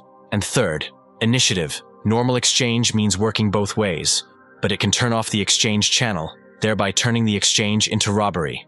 With 3 chains, he can bind 3 different beast tamers. And with the help of the Eye of the Apocalypse, he will be able to possess the 4 royal talents. An moved to his animal space to check on his pets. However, what he saw shocked him. He was surprised at how his space had changed. The eye was fastened with chains, and the space itself became many times larger. Now he had a separate sea territory, and volcanic, their scale was impressive. The hero assumed that every time he increased his level, his space increased and changed. He saw his pets and approached a small lake. The angry raven was blazing with fire. He attacked the lake where the fish were. Scales decided to fight back, and he attacked the annoying bird with a stream of water. The guy, watching this performance, could not stand it and shouted at the animals to stop immediately. The fish tried to explain that the owner had misunderstood everything, but the young man could no longer be stopped. He scolded his pets that they were brothers who would have to fight side by side. Scales burst into tears because the raven was the first to attack. The bird, in his defense, said that the fish kept splashing water and everything around was wet, and he didn't like that. And then Anne realized the situation, that the fish was practicing as usual, and the crow didn't like the remaining moisture after training. He came up with a brilliant idea to resolve the pet dispute. The hero grabbed the fish, saying that it had outgrown the pond and that he would give it a bigger one. They teleported to the water area. Seeing the endless body of water, Scales perked up, and then he jumped into the water. He felt great in the depths. Splashing out of the water, he transformed into his true form as a whale, and was glad that now his pet could splash around in comfort, without the constant control of the small form. It's the raven's turn. He also needs to find a comfortable place to live. They teleported to a volcanic area where a tree stained with the blood of a phoenix stood proudly. The tree could enhance the talents of fire elementals. The guy carefully placed the fire crystal on the branches. A large amount of energy has a great effect on fire pets. Here the raven will be able to restore its reserves of strength. The bird immediately lay down on the improvised nest, and was serious. He asked the crow if he had trained his skills in the same way as the fish. The red-winged raven slowly turned to face its owner, and then he stood on the stone, posing and saying that he would soon shine like the sun. The hero commanded the bird to use its powers to break a boulder that lay nearby. The pet flew high into the sky, fire hovering around him. Gathering all the forces of firepower, he directed his attack. The fiery stream towards the boulder spread into a bright light, but only a small stone broke off from the boulder. The proud raven was more than pleased with himself. However, Anne was not happy with his success and offered to train him so that his strength would increase many times over. But the bird refused because he was destined to surpass the sun itself. The hero expected this situation, so he took out another fire crystal. He presented it to the raven, rhetorically asking what it was he had in his hands.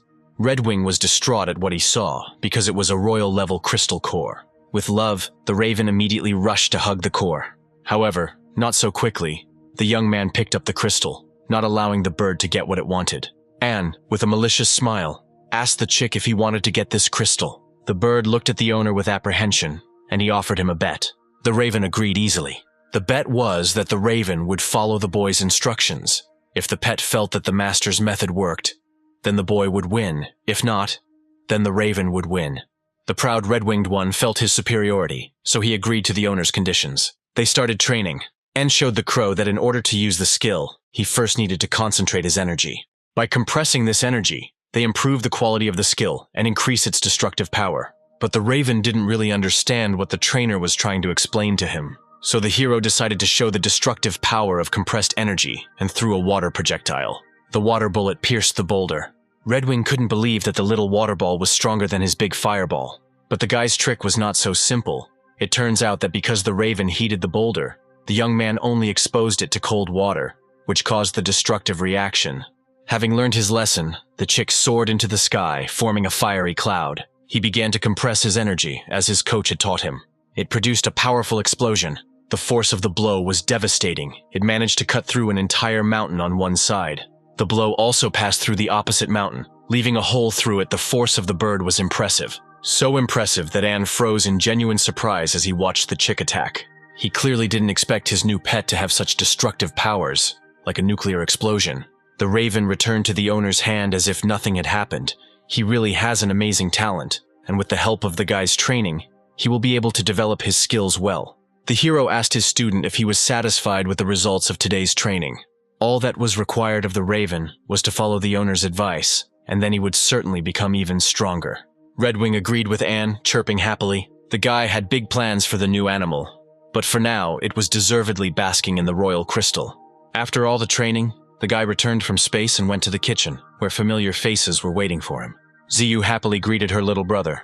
Puklyash also greeted his brother Anya. The hero asked where the rest of the family members were. The child pouted with sadness. Tears welled up in his eyes. It turned out that the others had not returned yet. Puklyash sadly noted that his father had also not been home for a long time. And tensed up, perhaps something happened in Ba Xan City. While Puklyash was trying to get through to Anya, the guy was examining his ability to cult the magic spider. Suddenly he asked his friend what he was doing there. Yuan said that classes were starting tomorrow and he came to him so that they could go to the Beast Tamer Academy together. The hero completely forgot that he was now a student. He asked the butler to prepare a car for them to go to the academy. The car was ready and a girl was standing next to it. It was Qiao Gubai, the same girl he had invited to move to their city. She greeted Master An. They hadn't seen each other for a long time. The girl was unrecognizable. She no longer had her glasses on, and she looked very neat and attractive. Something inside Anya started to knock. As if spring had come outside, the guy didn't expect his assistant to change so much. Feeling awkward in the conversation, he asked the girl how she liked their city of Ba Xan. Gubai adjusted her hair. Her face blushed, and she replied that she was doing great, thanks to him. They arrived at the Imperial Academy of Beast Tamers, a huge building standing majestically in the middle of the concrete jungle. The boys walked calmly along the corridor, looking for their office. Puklyash began to ask his friend who the girl was who went with them, and why he hadn't seen her before. He assumed she was from the daughter cities, but there was no answer. In the audience, the entire group turned their attention to the new arrivals. The guys started to grin, making angry faces. The female half was glad to meet Master Anya here. Yan noted that now the hero would have no free time, and the master himself was only thinking that those present here were a bunch of assholes who knew nothing about hard work. The crowd surrounded the local star, and he only awkwardly greeted everyone. He wanted to discuss this situation with his grandfather. After all, the comfortable atmosphere for cultivation in school is far inferior to the effect of a fight to the death in the wild. An unknown guy was watching the whole group. The black-haired youth's name was Long Ao Tian. He had an SS rank talent but was missing a pet. Next to him were his brothers. One was an A rank and the other was an S rank. Luna was told that Anne was the grandson of the city's lord, and most likely he got here through connections. This news ignited the brunette, and he went straight to the hero, and noticed the impending threat. And with joy in his heart, he assumed that this guy wanted to fight with him. Gubai was standing to the side, who also saw all this. The guys looked at each other angrily. One was of the water element, and the other of the fire element, complete opposites of each other. Anne knew that his opponent had good talent, but unfortunately, he didn't have a beast, so he was still far from him. The girl interrupted their staring, which caused confusion. Gu defended the master, asking Lun to stop. Otherwise, she would not be responsible for herself. The brunette was also not indifferent to the girl's beauty. Spring began to play inside. Embarrassed, Lun asked for forgiveness for what he had done, which caused a violent reaction from the brothers, who did not understand what was happening. Another figure appeared at the door, reminding Ba Xan of the promise he had made to her. It was Feng, demanding the hero to fight her. This arrangement was in the guy's favor. Thanks to their battle, he would be able to shut everyone up for a long time, including that brunette. Therefore, he happily agreed to the girl's proposal, and he suggested that they have a duel on the school grounds, which Feng had already agreed to. She trained for 2 months for this moment, to finally make her opponent. They decided to start the fight right now. The group of students were excited about the upcoming battle. They all wanted to see it. Long and his friends also wanted to evaluate the abilities of the students from Ba Xan City and watch the fight. A group of students took their places in the stands, and in the huge arena stood the hero and the girl. Anya suggested that the little phoenix get straight to the point and not waste time. The girl was confident in her abilities, telling the guy that she would defeat him and everyone would find out what she was capable of. Feng began to prepare for battle. Fire began to come out of her, and she held fire power in her hands. Her entire body was enveloped in fiery energy. Wings formed behind her back, and she summoned her pet in front of her. A huge purple grenadier appeared. He had many characteristics and talents, and he himself was S rank. The hero had mixed feelings. He was not happy that his opponent was a bird again, but he managed to notice that this beast could grow from the initial level to an amethyst one. He was amused that the Feng family also had many secrets. Having summoned the bird, the girl asked her opponent how he liked her little animal most likely. He had never seen anything like it. Feng felt superior to Anne, and out of pity, she offered to tell him the name of her pet. However, the young man praised her family for her outstanding abilities, as she managed to make a contract with the Purple Grenadier, who cannot be found in the world of spider nests. However, the outcome of the fight remains unchanged for him. The girl was surprised that the guy recognized the essence of her pet.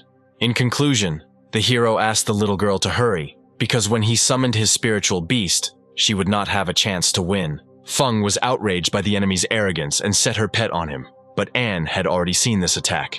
The bird flew at the guy with lightning speed, but he managed to easily dodge the attack. The pet fell to the ground, not expecting such a trick.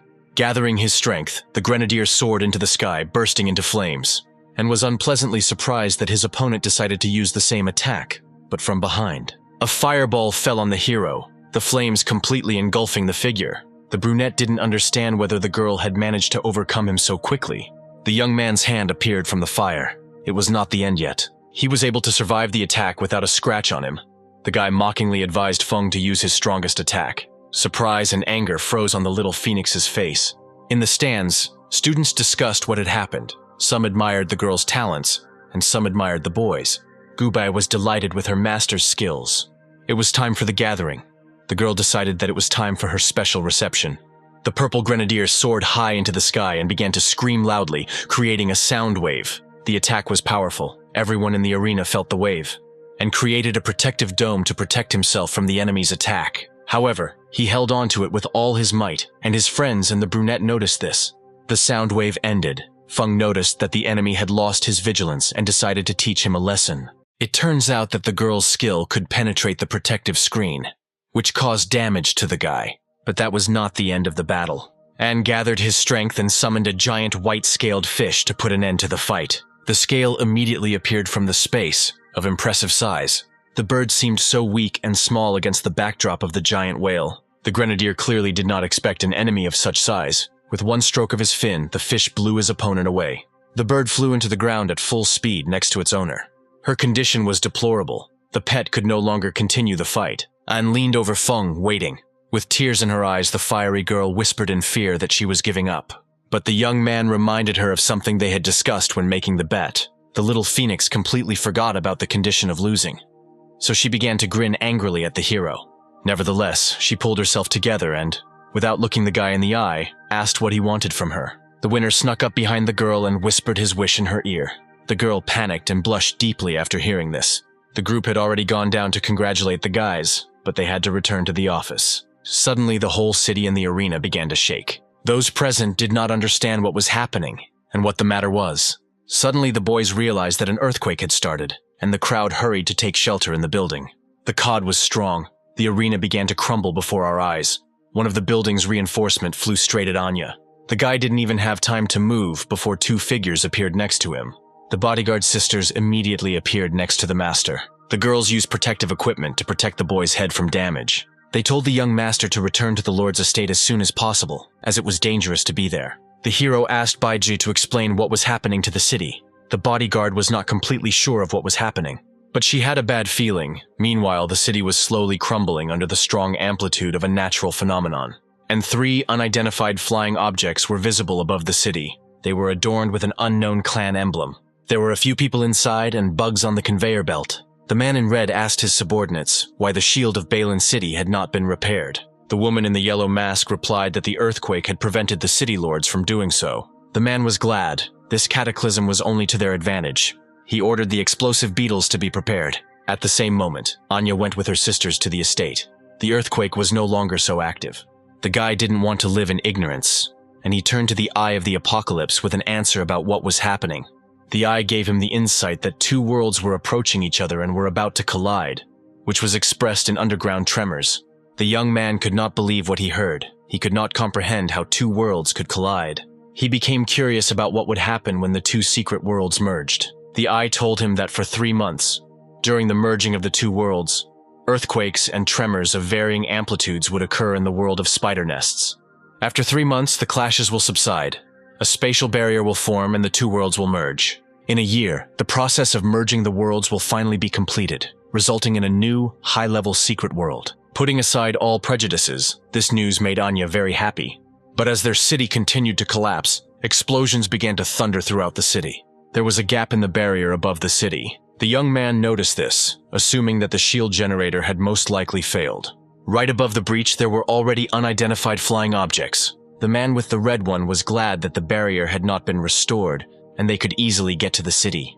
He kicked the explosive bugs that were on the conveyor belt, from which they flew down, one after another. The beetles were filled with explosive liquid on all sides, and had a sharp spike sticking out from the top. They flew all over the city. The eye of the apocalypse warned Anya of the impending danger. He ordered the girls to immediately use their defensive skills. At that very second, a shield formed around the car. The explosive bug hit the car the hero was sitting in exactly. Meanwhile, in the city lord's palace, at the control center, the first level of combat readiness was declared throughout the city. Yuan-sun reported to the city lord that there had been an earthquake with a magnitude of 8, but the source of its origin had not yet been determined. The shield's energy core was attacked by fire spiders. The defense army was currently fighting off the beast's attacks, and the city was in complete chaos. Lord Bai ordered people to be sent to repair the energy core, and all beast tamers to help defend Ba Xan City. He continued to give instructions. The tamers from the Public Security Bureau and the Lord's Palace would go to help the victims of the earthquake. The old man wondered if the spider cult had anything to do with this. A man approached him, and after hearing his grandfather's thoughts, he said that the spider cult was not capable of such a thing, and that it was most likely just a coincidence. The soldiers called for reinforcements as the Awakening Hall was under attack. Grandfather realized that the spider cult's goal was to destroy the Awakening Hall and the very foundation of Ba Xan City. He ordered his subordinates to go to the hall to help, because Lord Wu would not last long. Anya and the bodyguards managed to survive the explosion from the beetles. However, the car came to an end. From now on, they will have to go on foot. A powerful explosion thundered in one of the buildings not far from them. The hero noticed from which direction the noise came. It turns out that this was the Hall of Awakening, and it was already under active attack. And behind all this was a spider cult. The guys were surprised by this fact. It was unexpected for them. The bombs continued to attack the hall. The cult wanted to break inside. The man in red was preparing to use his secret weapon. Soldiers in Ba Xan City tried to put out the fires as there were wounded people under the rubble. Under all the hustle and bustle of the tragedy, no one paid attention to the looming new threat. Huge boulders rushed towards the city at full speed. Their landing was accompanied by a powerful shockwave. The boulders turned out to be white spiders. Their appearance was frightening. The soldiers were stunned. They did not expect to encounter ghostly spiders on their way. The huge creatures destroyed everything in their path, and the soldiers retreated. In the Hall of Awakening, they did not know what was happening outside. One of the soldiers inside tried to contact those who were in the city. There was a furious knock on the door. Mr. Wu ordered the group to prepare for an attack. The door could not withstand the pressure that was being exerted on it, and gradually it began to sag. Eventually, the entrance was destroyed and the spiders were able to get inside. The soldier did not have time to react to the enemy, and the ghost spider attacked him. The shield stopped working against them. Mr. Wu called upon his talent. A giant sword made of stones and crystals formed in his hands, and an elemental stallion was displayed on his back. The man ordered the squad to build a wall of shields. The soldiers obediently began to line up forward. Within seconds, a huge iron wall protected the building of the Awakening Hall. The Lord ordered to protect the crystal at any cost. He reinforced the living shield with his earth magic, filling everything with stones. The indestructible wall was fully prepared to repel the attacks of monsters. Mr. Wu whispered to the squad to be careful, as they only needed to buy a little time. It was his first attack on the court, and he wanted to retire with dignity. The enemy was very close. The commander ordered no one to surrender, because they were fighting for their city, for Ba Xan. But the ghost spiders had their own answer to their defense wheels appeared under their paws. At all speeds, the insects flew into the protective wall. With the roar of the engine, the enemy rushed straight into the protective wall. One after another they crashed, accompanying the blows with an explosion. On the other side, Mr. Wu was calm.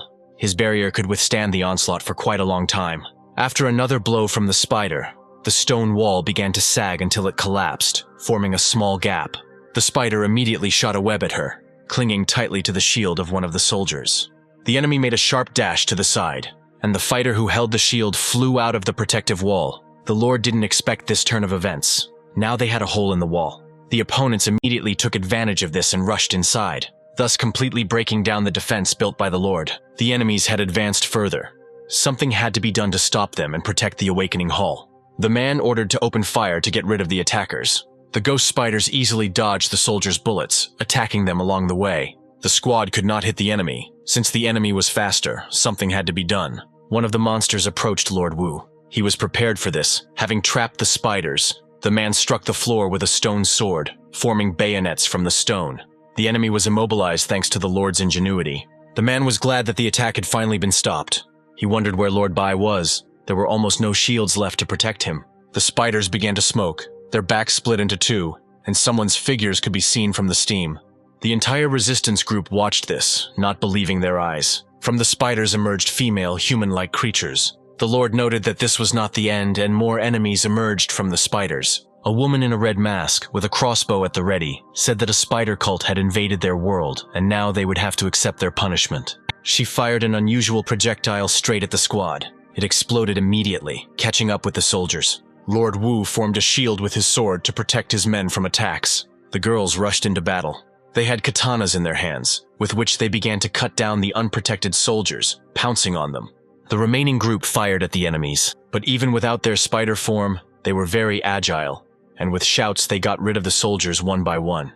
Lord Wu began to transform his sword. He built a thick shield covering the rest. The attackers couldn't break it so easily, therefore they decided to retreat. The Lord decided to take advantage of the enemy's lull. He ordered those who could still stand on their feet to take the wounded and retreat. Now everything depended on him and his pet. The man extended his hand and began to call upon the crystal space. Piles of stones that lay all over the floor began to rise up. They formed a dome, enclosing the Lord and the enemies inside.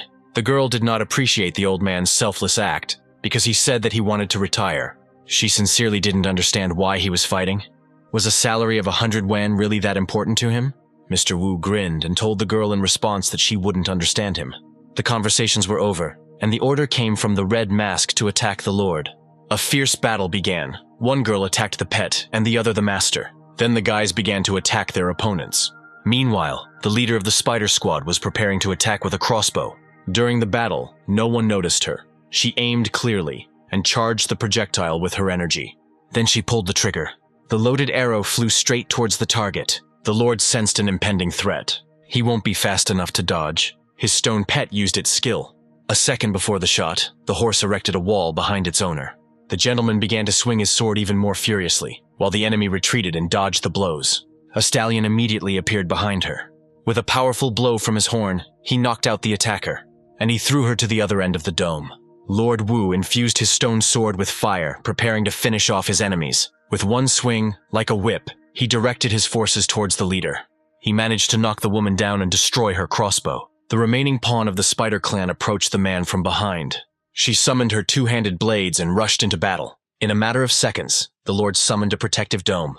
The girl tried furiously to get through, which provoked the man, and, having guessed the right moment, he released the accumulated power of the sword into her. The blow hit the enemy right in the stomach.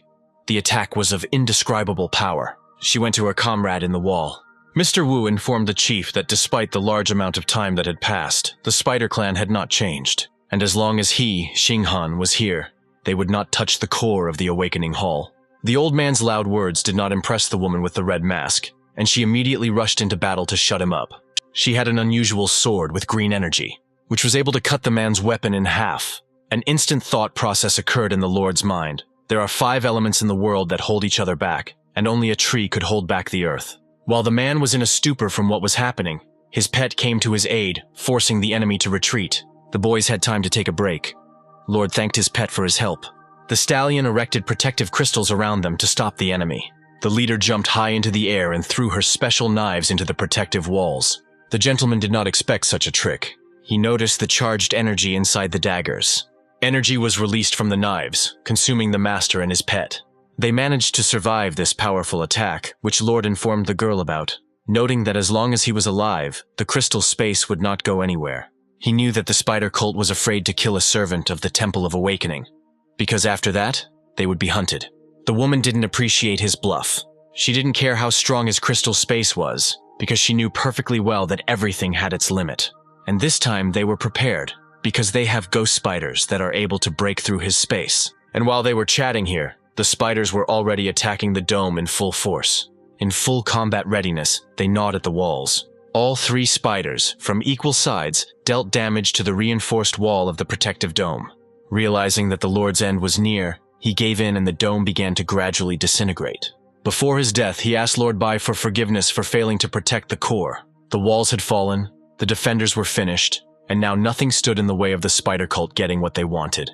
However, on the other side, they were already met by reinforcements for the Lord. The girl in the mask did not expect such a turn of events. She froze in place. The enraged gorilla swung at the enemy, but the ghostly spider that arrived in time prevented him from killing the leader. Yuan Sui climbed down from the giant monkey to help Lord Wu. The beast man asked if the man was okay, but he only sarcastically replied that by his appearance, you could probably tell what state he was in. While the gorilla was destroying the spider, Yuan informed the Lord that help would be coming soon. Lord Bai's crane immediately appeared above their heads. The old man was serious. The white crane grabbed the ghost spider and raised it high. Lord Bai shouted for Feng to catch the pass, and he threw the enemy to his comrade. Feng was ready, riding on a fiery horse. He commanded his pet to gallop forward. The man ran towards the past pass, loading his spear for a strike along the way. The firemaster ducked high and struck his opponent, rendering him harmless. The defenders of the Awakening Stone turned to the spider cult. Lord Bai told them that their operation had failed, and they were obliged to surrender immediately. The old man's serious look made the boss of the spider cult squad a little taken aback. They were driven into a corner. But then the woman in the red mask ordered to proceed with Plan B. She would delay them, and they would have to take advantage of the opportunity. But one of the comrades interrupted the leader, simultaneously removing her mask. She sympathized with the boss, because she has a younger sister to take care of, and she has no family or other connections, so she wants to detain the opponents. The boss didn't have time to answer her subordinate. She was already on the spider's head. The girl quickly sat down in the cabin, asking the chief for permission to believe in her. The girl with the red mask handed the lone wolf her weapon, wishing him luck. The loaded revolver cylinder was full of energy. The cult squad stood in a pose to salute each other and praise the spider cult. The boss decided to cover for her comrade by scattering green bombs around the room. The defenders of the hall were protected from the explosions by Lord Bai's protective dome. However, these were smoke bombs that caught them off guard. The old man ordered the white crane to follow the thieves. A ghostly spider flew into battle with him. The boss and his subordinate moved towards the Awakening Stone while the smoke bombs were still in effect. But they were discovered by the defenders' pets. To help the spider cult achieve their goal, the spider began to release webs into the defense squad of Ba Xan City. The gorilla was hit by gunfire, and its entire body was covered in sticky matter. Lord Feng's horse also got it. As if in chewing gum, the squad got stuck in the web. The spider managed to immobilize them. Lord Bai on the crane did not fall into the trap. The old man was surprised by the enemy's speed. Lord Feng told Lord Bai to follow the core thieves and they would deal with the spider. Meanwhile, the girls were almost at their destination. A couple of steps, and the stone would be theirs. The subordinate warned the leader that the crane was flying straight towards them. A lonely girl noticed that the boss might be in danger. She had to help her somehow. At that very second, the defense squad safely got out of the spider trap. Gorilla and Mr. Feng aimed straight at the ghost spider to disable it. The monkey missed and hit the floor next to his opponent, causing him to rise into the air. Lord Feng crept up to help, swinging his loaded spear, catching the spider off guard. And he delivered a stunning blow. The beam from the spear cut through the body of the ghost spider, revealing its driver. Mr. Feng noticed that the intruder would no longer be able to disturb them. The defenders offered the girl to surrender. Their plan was doomed to failure. Lord Bai also cornered the spider cult boss and her subordinate, right in front of the Awakening Stone. The old man was surprised by the lady's stubbornness and asked if they really wanted to become his enemies. He raised his cane up, his gaze penetrating. If the opponents do not plan to retreat, then he will deal with them, and they may not expect mercy. A barrage of energy blades rained down on the intruder squad. Mr. Bai ordered the pet to use the swift wind cannon skill. The girls were confused. A huge vortex flow was flying straight at the cult's subordinate. The boss methodically tried to break the attack with her katana, and she succeeded, since the white crane belongs to the arboreal line. Lord Bai wouldn't be able to suppress their attributes, so another way had to be thought of to stop the villains. The woman with the red mask ordered her subordinate to go to the core while she would cover her. And they set about carrying out the plan. Time was running out. They had to act quickly. The comrade rode below the lord, while the boss dealt him a distracting blow from above. The old man ordered the white crane to deal with the thief while he dealt with her leader. The girl in yellow threw the blade high into the ceiling. By clinging to the pipe, she managed to avoid being hit by the bird and rise up in time, and easily fly over an obstacle in the form of a pet. She moved deftly on her blades like a spider, approaching her target. The blade caught on the door behind which was the awakening core. The girl made a sharp jerk with her whole body. While the boss distracted the Lord, her subordinate rose high above the safe doors. She managed to jump over them. She was already in the room next to the crystal. The old man noticed this. The thief was typing something on the console. The core was practically in her hands. The last thing she had left to do was press the button. With a cry of glory for the spider cult, she set out to complete the mission. But at the last moment, her hand stopped and a tremor ran through her entire body. Mr. Bai, using his cane, managed to put a collar on her, thus preventing her from pressing the button. The man looked towards the cult, turning to them. He said that everything was over.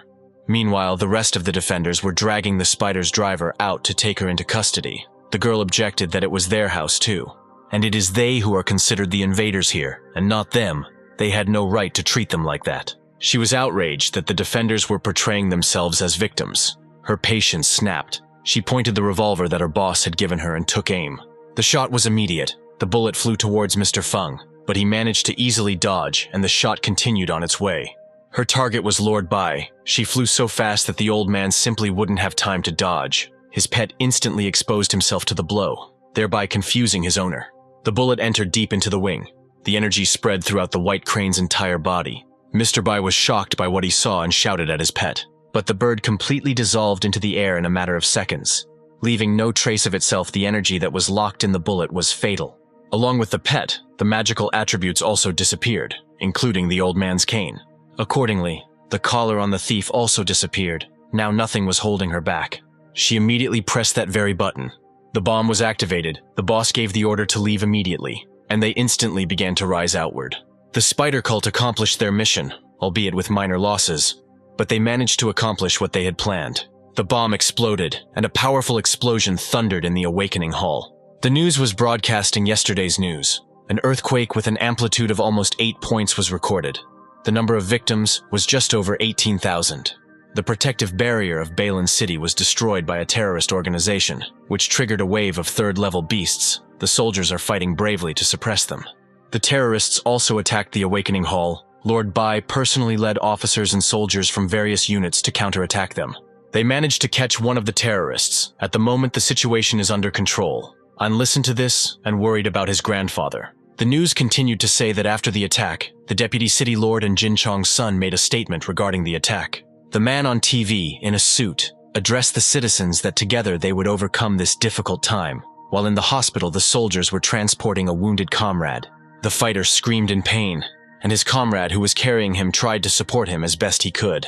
An watched this scene with sadness, his face frozen in sorrow and compassion. The soldier's legs were torn off. His colleagues shouted at him not to lose consciousness. One of the soldiers was his brother. He asked him to hold on to the man with all his might. The boy needed urgent surgery, but because of the earthquake, there weren't enough doctors for everyone, so they would have to wait for the doctor to arrive. The guy was very pale. There was blood all over his clothes, bandages on his body, and hope and despair were in the air. The soldier squeezed his brother's hand tightly, as if giving him his strength, and involuntarily plunged into memories of his past life. He remembered how he held his comrade's hand in the same way. The man in front of him was badly injured but was cheerful. He didn't expect that An would go all the way to save him.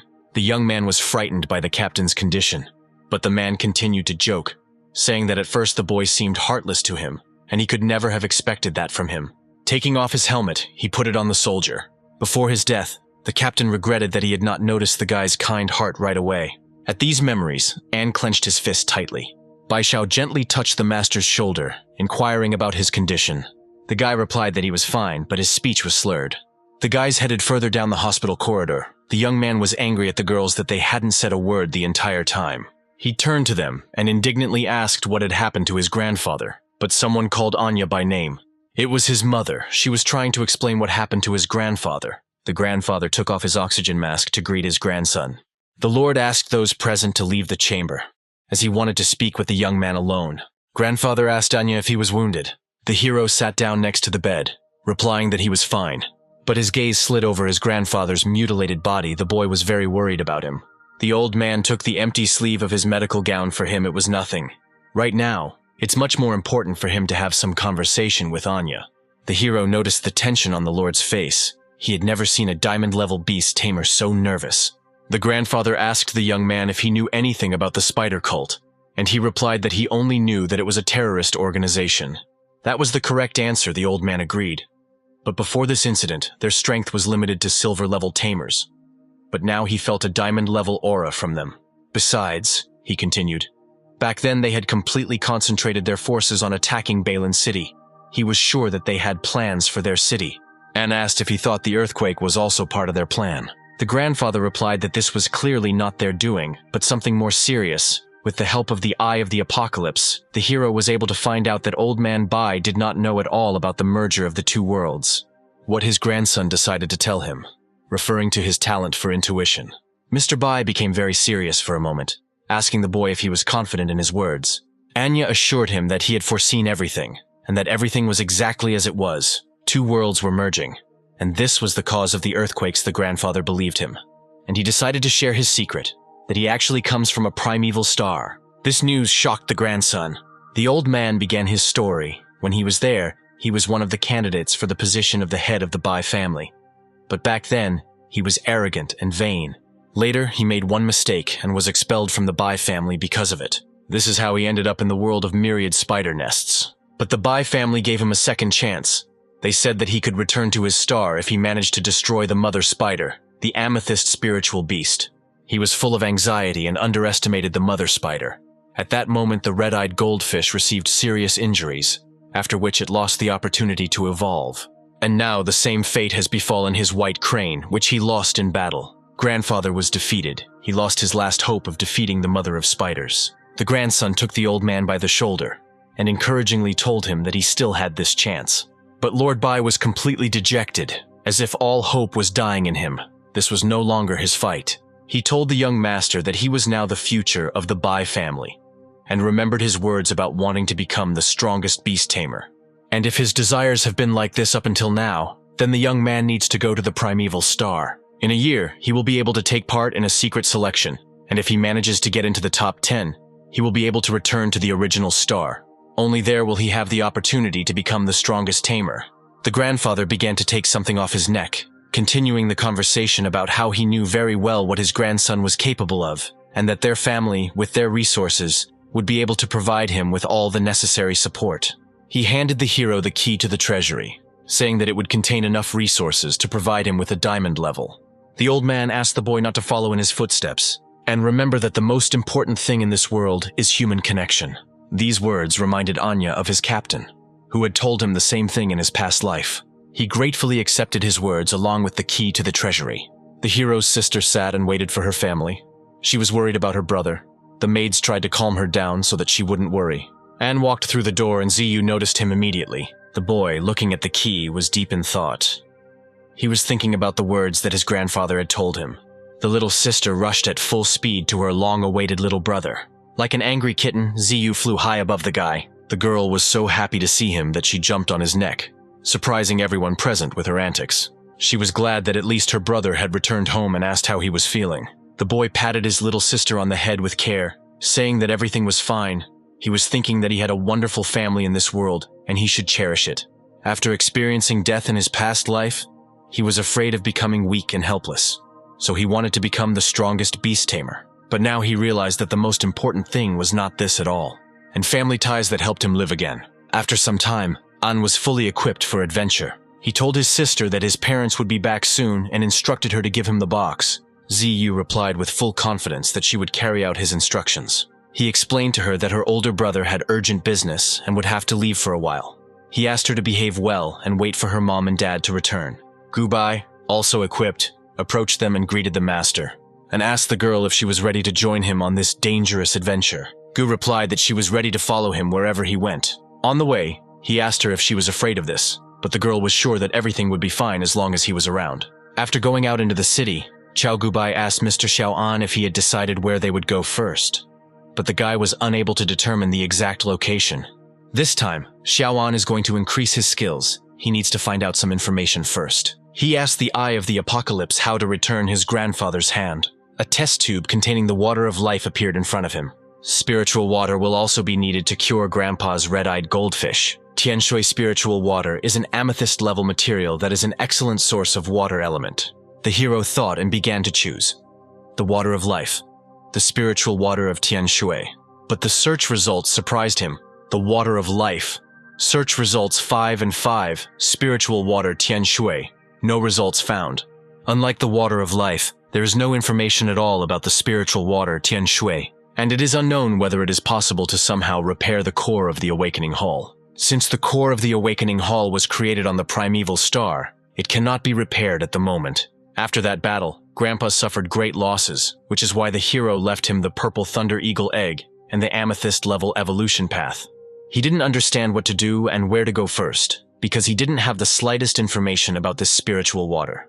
But suddenly something strange happened. Xiaoan couldn't move. Maybe this is the eye of the apocalypse, the guy thought. A hand appeared from behind his back and pointed a finger at a certain point. Did you find something? The girl asked him. But first you need to leave the city. The eastern gate is open, and you can go through it. The girl had a bad feeling. She didn't want to go through the wasteland. Xiaoan laughed. They were beast tamers after all, and had nothing to fear. Besides, they could just join some adventurers. They are a group of mercenaries who go beyond the city to explore the wild. At the eastern gate, everyone was asked to go through the inspection in order of queue. Xiaoan was shocked and said that Gubai was right. Suddenly the guys notice that some truck is moving straight towards them. The guy manages to react and jumps to the side along with Gubai. For a couple of seconds they freeze in one position, holding hands. When they come to terms with the situation, they suddenly move away from each other, and the hero simply asks if the girl is okay. The influx of monsters had only just begun, and it was unclear why so many people were leaving the city. It's just a bunch of rich people who think the city is doomed, so they hire groups of adventurers to protect them in the wild. As soon as one rich man hires a group of adventurers, the rest immediately follow his example. The girl was broadcasting safety precautions through a megaphone. One must be wary of ferocious animals, carefully check vehicles before leaving the city, and so on. All personnel leaving the city are required to surrender their weapons and equipment, present their identification, and undergo a search. After the recent incident, Grandpa didn't close the city to investigate. Perhaps he did it for a false sense of security. Those leaving the city must wear special protective masks. The heroes took advantage of them, and in just a few moments they found themselves outside the city. It seems that this line of defense has destroyed countless animals. First, you need to find the adventurer's observation station. Soon, Xiaoan found the station and pointed with her finger in the direction they needed to go. When the heroes approached there, they were a little confused by the atmosphere that reigned around this place. It was exactly what they were looking for. The red gorilla flag was waving in the air. The heroes were met by two guys, Feng Lang and Lao Duan, who immediately began to evaluate the newcomers. They began to approach the heroes, and the girl noticed that they did not look like good people at all. It is unknown what changed in Qiao Gubai after she arrived at the Bai family, but since then, she has always attracted the attention of other people. Lao Duan said that it was very dangerous outside the city walls and offered to protect the girl. After which, this big guy grabbed Xiaoan. Apparently he was addressing him and not Gubai. This behavior began to anger the hero. Before Lao Duan could blink, he was already flying in the opposite direction. He asked Feng to help him, saying that this guy really was some kind of crazy person. Xiaoan advised not to take any risks and not to approach him. He did have a strong murderous aura, but their showdown was interrupted by a voice from the loudspeaker. Sasha asked the deputy head what happened here, where all the noise was coming from. There must be another beast attack, replied Deputy Squad Leader Chi Min. Judging by the thermal sensors, there are about 200 to 300 animals there. Feng Lang reported that things are going badly now. A group of ferocious beasts is approaching from the east. They will be here in about 5 minutes. The brute asked Xiaoan to let him go, since they were now in the same boat. He's not going to start a fight when there are ferocious animals approaching. The hero let him go and asked him to stay away from them. Lao Duan ordered the deputy chief to be called quickly. There was chaos outside. "Stop panicking," shouted the silhouette on the roof. "It's too late to think about retreating to the city. We need to join forces, and only then will there be a chance. At least there is someone here who is fully aware of the situation." Chi Min is a silver-level red gorilla beast tamer. She is willing to fight on the front lines, but she needs someone to take on the other side of the camp.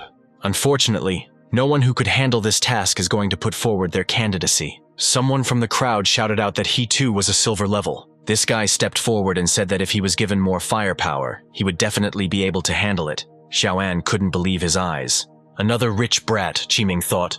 But was he really willing to do this? She then gave the order to the two guys to take with them members of other mercenary groups, heavy weapons, and go to the other side of the camp.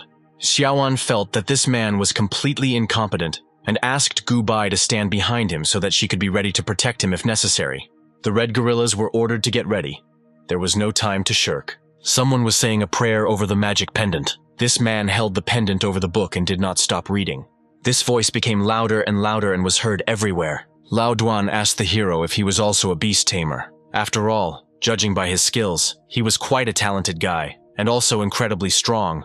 Duan even felt that Xiao An would be better suited for this role than that guy. It seems like your brain is also full of muscles, Xiao An replied calmly. He really did have a sharp tongue, but it seemed like Gu Bai was scared right now. She was really shaking like a leaf on a tree. The guy approached her and asked if everything was okay. She replied that she was fine, just a little nervous. Xiao An asked to always stay close, and everything would be fine. The animals are already close. Everyone get ready. Don't shoot. They're about to step into a minefield. These monsters are already very close. Everything is happening according to plan. The area is foggy. The mines have gone off. Jiqing has created a truly amazing minefield. Some of the monsters were immediately shattered into pieces by the explosion, but they are still quite durable. You need to connect weapons. A couple of animals broke through to Lao Duan. You need to be at full strength. One of the animals still managed to escape from the automatic machine guns. Jiqing was furious that Feng Ling didn't help when he saw it with his own eyes. Lao Duan said that these machine guns had too small a caliber, and he didn't like it. Huge caliber is best. The animals were fired upon again with even greater force. The bronze-level beasts were already close, and Xiao An's eyes showed a desire to fight. But then that same guy appears and says that it's finally his turn to join the battle. We need to throw out the gasoline canisters before it's too late. Everyone started to help and follow the order. Canisters fall down directly onto the animals. The teams work quite harmoniously. Xiao An noted the adventurers' good work. Of course, red gorillas are one of the best groups in the entire wasteland. They handle this confrontation well, but it seems that the main beast is already very close. Xiao An immediately realized what to do. He calls on the Eye of the Apocalypse. This is a ferocious alchemy beast. End of silver level. Talent. Broken iron. Battle cry. Green. Iron jaw. Blue. Rust coating. Green. This beast began to change in its appearance. Feng Ling reports seeing 7 to 8 silver-level pigs. These words surprised Lao Duan. He turned to this rich boy and said that he would leave the rear to him. He adjusted his glasses with a smile and agreed. He raised his hand up and commanded the golden horned toad to come out. Golden horned toad, level, mid-silver, talent, flexible body, skills, toad bomb, long tongue, metal body. Silver level beasts strengthen the beasts around them, so you need to deal with them first. Qimin gave the order to the red flame gorilla to act. This is a really strong opponent. This gorilla threw the animals one after another in different directions. Qimin asked the gorilla to use one of his special moves. She obeyed and immediately took action. It was a red lotus explosive box. She was then informed that the military was already on its way and would arrive in approximately 8 minutes. She asked everyone to hold out a little longer, because reinforcements were already on the way. But one of the guys suddenly froze. A huge shadow of an unknown creature fell on him from behind. But fortunately, Xiao An was nearby and was able to quickly react to the danger. He began to fight these creatures alone. The guy behaved quite calmly. He was confident in his abilities. After finishing, he noticed Gu Bai and asked if her spider had reached the bronze level. She was actually able to improve her level using materials from the black market. The guy didn't understand how one could be so lucky. Meanwhile, the battle continued. Unfortunately, the firepower was weakening, and it was time to start using spirit animals. The guy with glasses ordered the golden horned toad to use its tongue. It was something unusual. One toad was able to destroy several animals at once with its tongue. Xiao An realized that everyone was giving it their all, and he couldn't fall behind either. He decided to send his red-winged raven forward. He asked him to stop fooling around. He didn't give the raven any commands about what he was doing. The raven is the embodiment of the sun. Does the guy really think he needs any commands? This clearly angered Xiao An, who punched him hard in the face. Meanwhile, on the other side, this monster is extremely fast. There is no way to catch up with it. Now you just need to wait for the right moment. Qimin suddenly yelled at the guy, asking what he was doing. He ran out of cover and shouted that he would fight to the death. Opposite him stood a huge silhouette of an unknown person, the sight of which could have already made all his strength disappear. Qimin didn't understand what kind of monster this was. Was it really a gold level? The beasts have broken through the eastern line of defense. They are currently heading towards the camp. Troubles never come alone. Feng Lang was given coordinates via radio to open fire at 6 o'clock. For this service, he jokingly said that the deputy would owe him dinner. The shooting began and all the bullets hit the target. The deputy gave the order to her gorilla that it was necessary to act right now, and he used a fire shot. Everything was shrouded in fog from the gunfire.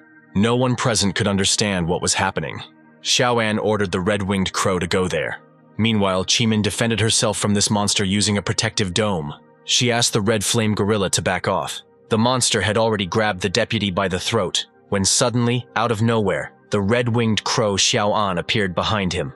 There was an explosion, and the opponents were scattered in different directions. Lao Duan, who had managed to grab the deputy, asked if she was okay, and she replied that she was. But if they don't deal with these beasts now, they will all die. Someone has to hold him back so that they have at least some chance. It's time to use the alchemical bullets that Ji Qing gave us. Feng Ling hoped that these bullets would not break his precious rifle. Unfortunately, only the sight remained from the rifle. Everyone was sure that the monster could not withstand such a shot. They continued to look in that direction.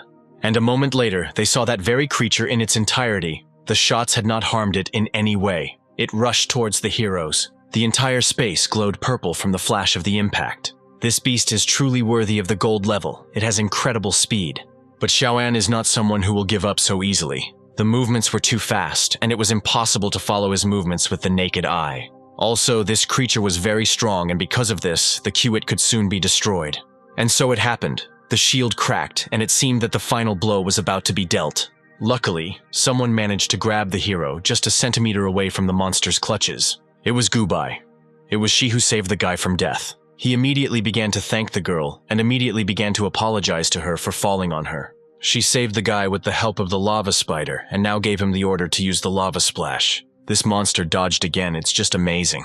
Even with his speed, he was unable to dodge a long-range rifle attack, but at the same time, he easily dodged any attacks from the spirit beasts.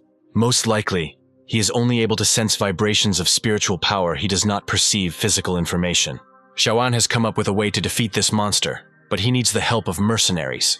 But at that moment, they were already running away as quickly as possible. It became clear that now the heroes can only rely on themselves. But then a guy with glasses joined them, reminding them that he was a silver-level animal tamer. Golden Horned Toad, Obsession.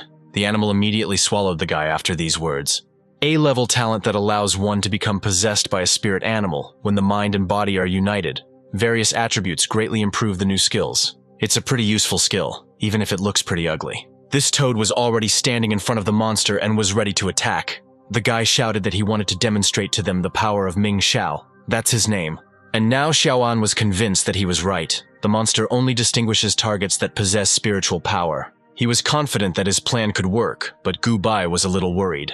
They crossed their arms and the guy calmed her down, saying that together they should definitely be able to handle it, especially since she had done it before. Xiao An had no doubts about his command and ordered the action to begin. He stood right in front of this monster, the hammerhead shark, and glowing with his energy, he invited us to come to him. Even with its high speed, this creature slows down before each attack. He understood that the monster now saw only blinding lights. He ordered the red-winged raven to act. Everything worked out. The raven's attack hit the target. The raven was supposed to restrict his movements. A fire tornado formed around the monster. Meanwhile, Gubai asked the lava spider to use its web. And now it's time for the final attack. This is an atomic beam, which with its flash absorbed all space, a checkpoint near the border of Balin City. They managed. The hero asked Gubai if everything was okay with her. She answered positively. But they suddenly realized that the monster was still alive. This was really not a joke. Xiao An realized that he would have to use something else. He summoned a huge whale, which emerged from the ground and began to suck the monster into itself. It is a white-scaled giant fish. But suddenly Xiao An fell to his knees. He didn't understand what was happening to him. As if something was eating away at his strength. Lao Duan meanwhile opened the bunker hatch, thinking that everything should probably end. Chimin asked him to check if there were any survivors, but their camp had been wiped off the face of the earth, so he doubted there were any people left there. But suddenly in the distance they saw those same two newcomers. Xiao An was completely exhausted and most likely needed help. He passed out. In this state, it seemed to him that he was going deeper and deeper underwater. He was short of breath, but suddenly he began to hear voices in his head. Someone was calling his name, but the boy couldn't understand whose voice it was. This caused him to suddenly open his eyes and regain consciousness. Sasha and Gubai stood above him. The girls joyfully shouted to the doctor that he had woken up. He was fine. He just probably spent too much spiritual energy. But he didn't believe that the upper limit of his energy could be so low. This shouldn't happen. Lao Duan came in and told them that his boss was waiting for him.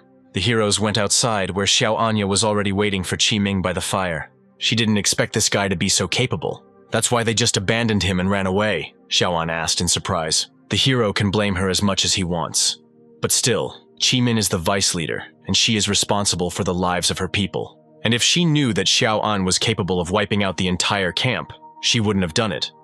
Ming invited the hero to join them, but the guy didn't want to trust them right away, because if he was abandoned once, it could happen again. But they have lost several of their people, and are not as strong as before. They have a task, to escort the employer to the city of Jiaolin. This city is on the way to the city of Jumu.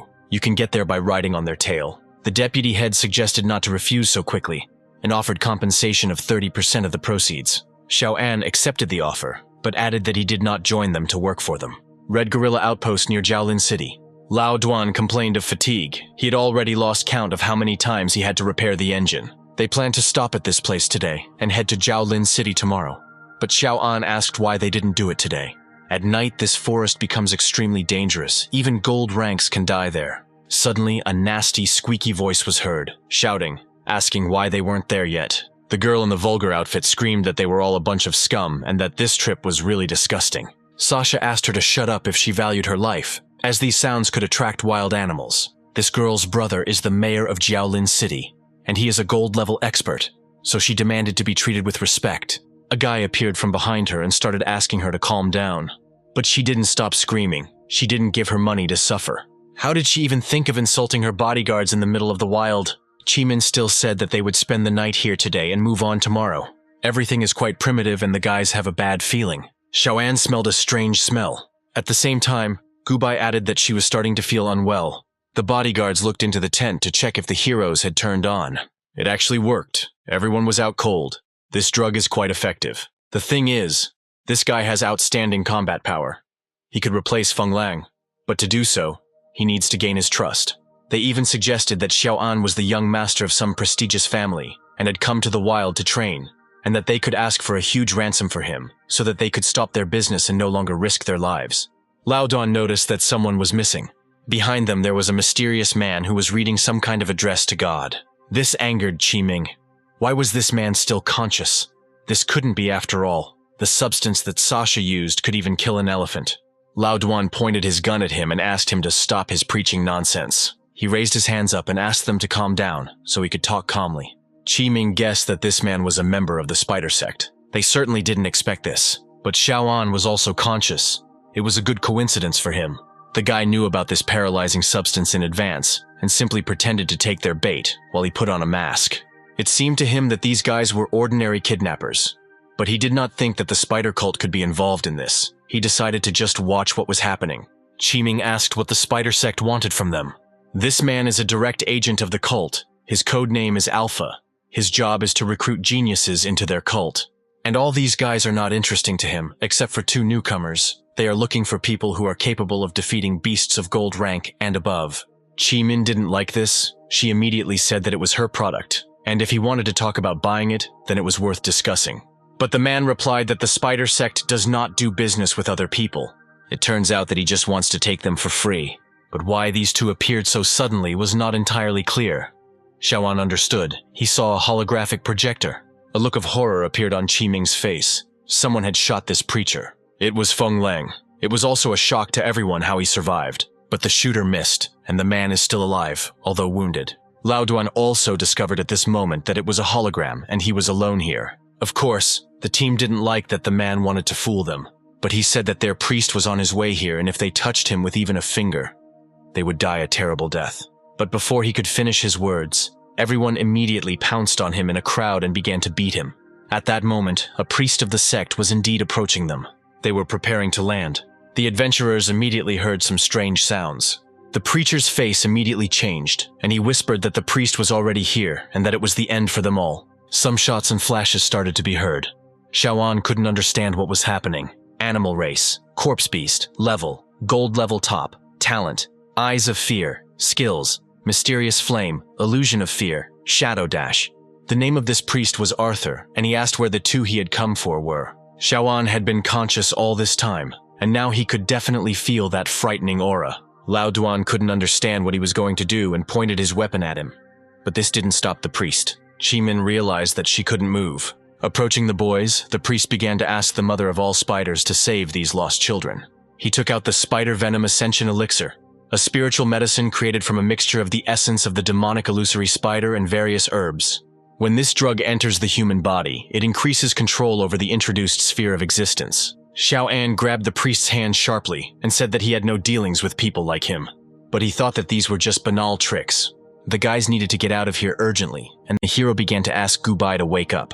Picking up the girl in his arms, he rushed to run away from this place as quickly as possible. This sleeping pill had a very strong effect, and the girl still could not come to her senses. The hero scanned the surrounding environment with the eye of the apocalypse. Near them there is a plant, a banana hunter. It could be used for their own purposes. The banana tree was blocking their path.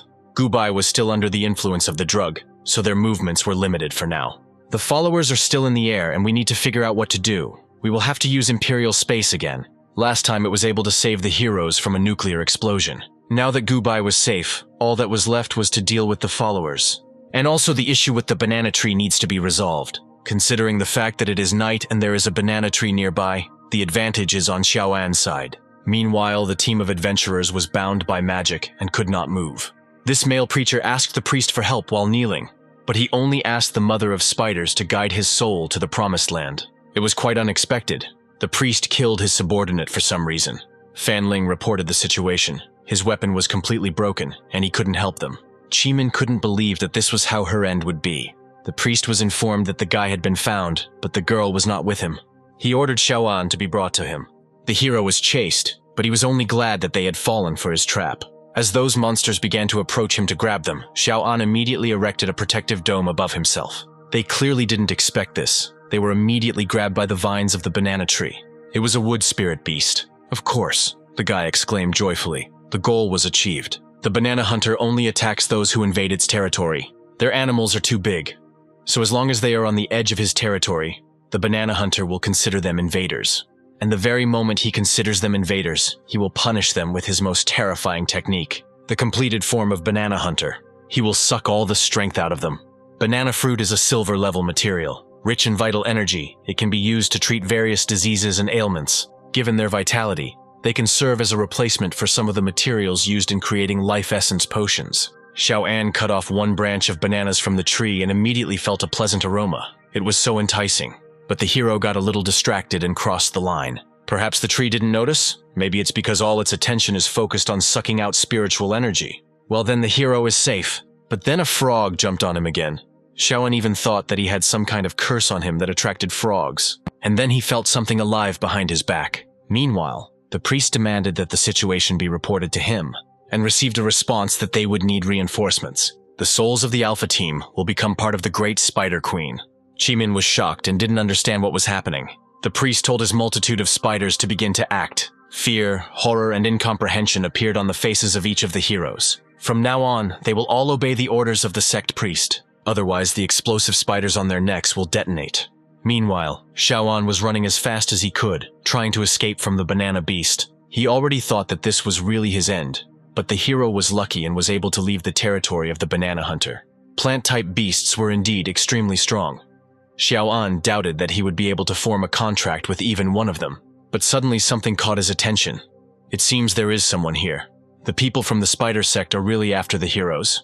Lao Duan couldn't even imagine how one could look for them in the forest in the middle of the night. At this time, the priest again turned to the mother of spiders with a request to help and show his servants the right path. Xiaoan began to sense danger, and it was at this moment that the group of hunters who were after him saw him. He couldn't understand why the adventurers joined the spider cult. Ji Qing pointed her weapon at the hero and ordered him not to move. All he had to do was use the same trick. He had used this many times before, and fortunately this time the hero managed to escape again. The priest didn't like that they weren't doing any work, but were just fooling around. Chimin was dissatisfied and shouted that they were the only beast tamers here and they couldn't be compared to ordinary people. The priest reminded that the heroes had bombs attached to their necks, and that they had no right to set their own conditions. These words made the chief very angry. She relayed the information to Feng Lang that everything was fine, but there were bombs attached to their necks, and he replied that he would try to help somehow. But they still didn't know how exactly these bombs worked. Feng Lang had better not show himself until this became clear. Xiaoan hid behind one of the trees, and a strange, painful sensation appeared in his hand again. The source is damaged, the regeneration of spiritual energy is weakened, the upper limit of spiritual energy is reduced by half. It seems like the hero has used too much spiritual energy. He doesn't know how long it will last. It feels like this day will never end. The adventure team wandered throughout the forest and tried to find Xiao An.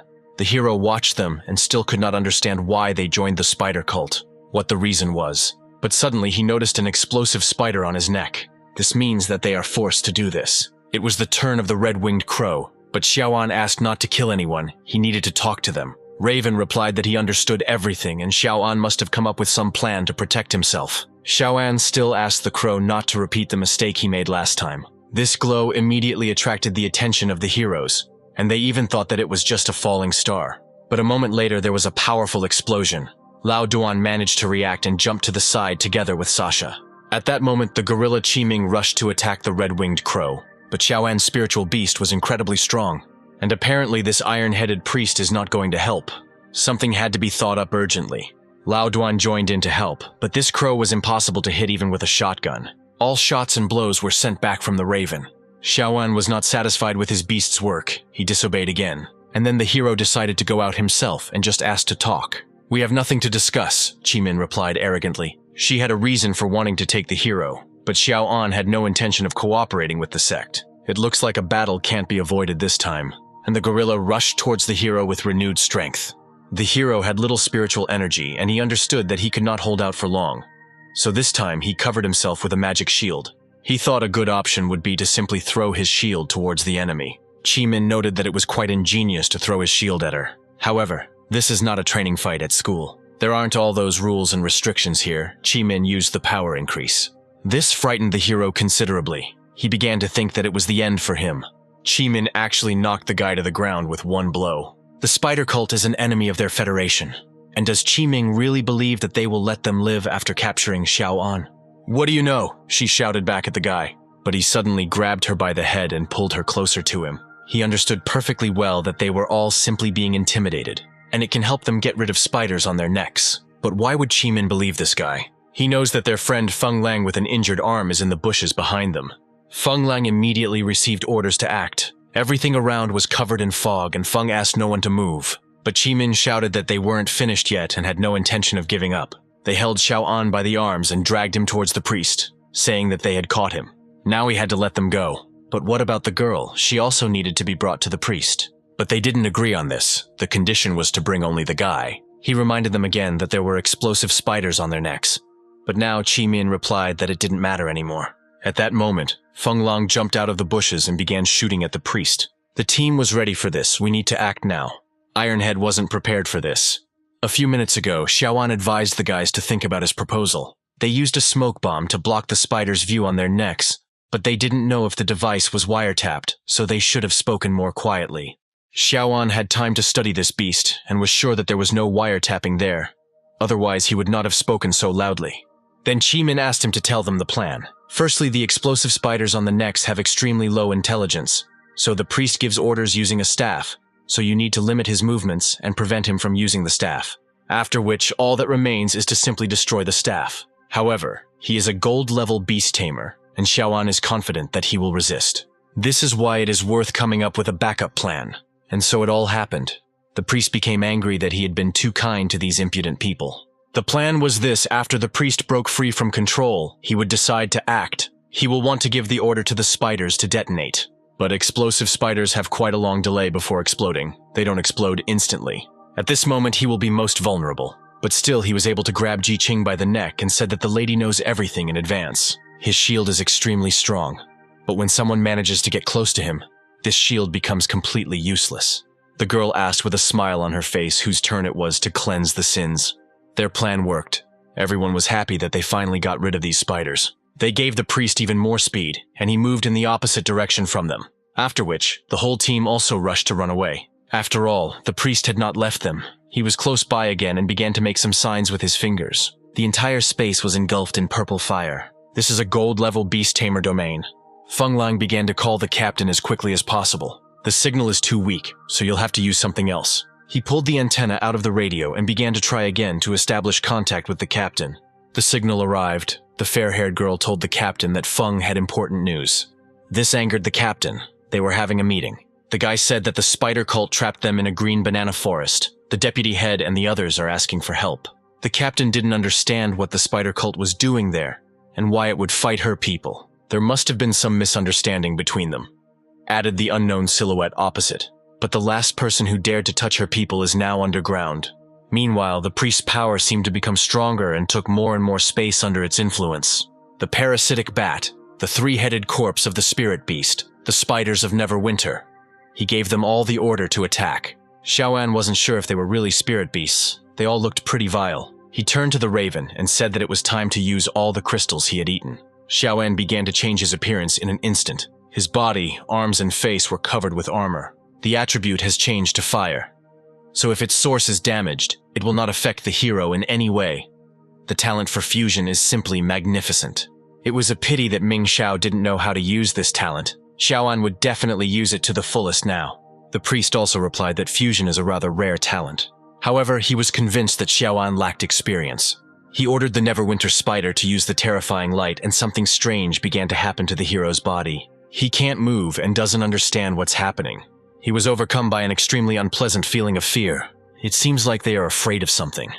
Because soon the priest removed this effect from the guy. Xiaoan had already gotten used to his form and advised his opponent to be more careful. When gods fight, mortals can only suffer. Something dripped onto Lao Duan's shoulder, and they all turned around, sensing that there was someone behind them.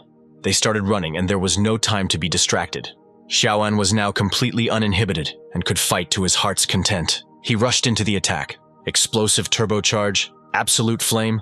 The guy increased the amount of spiritual energy. He realized that the spiritual energy of the red-winged crow was overloading his body. The priest was shocked that he couldn't suppress his attack and realized that this bronze-ranked guy was full of secrets. He became more and more interested in it. Xiaoan was glad that he showed his face, and the priest decided that the hero was worthy of seeing his full power. He began to merge with the mother of all spiders. The adventurers were completely horrified. They did not understand what was happening. Let's start the second round. The priest thought that Xiaoan was not experienced enough. The hero fell to the ground without strength. The priest wanted the boy to feel the real difference in their powers.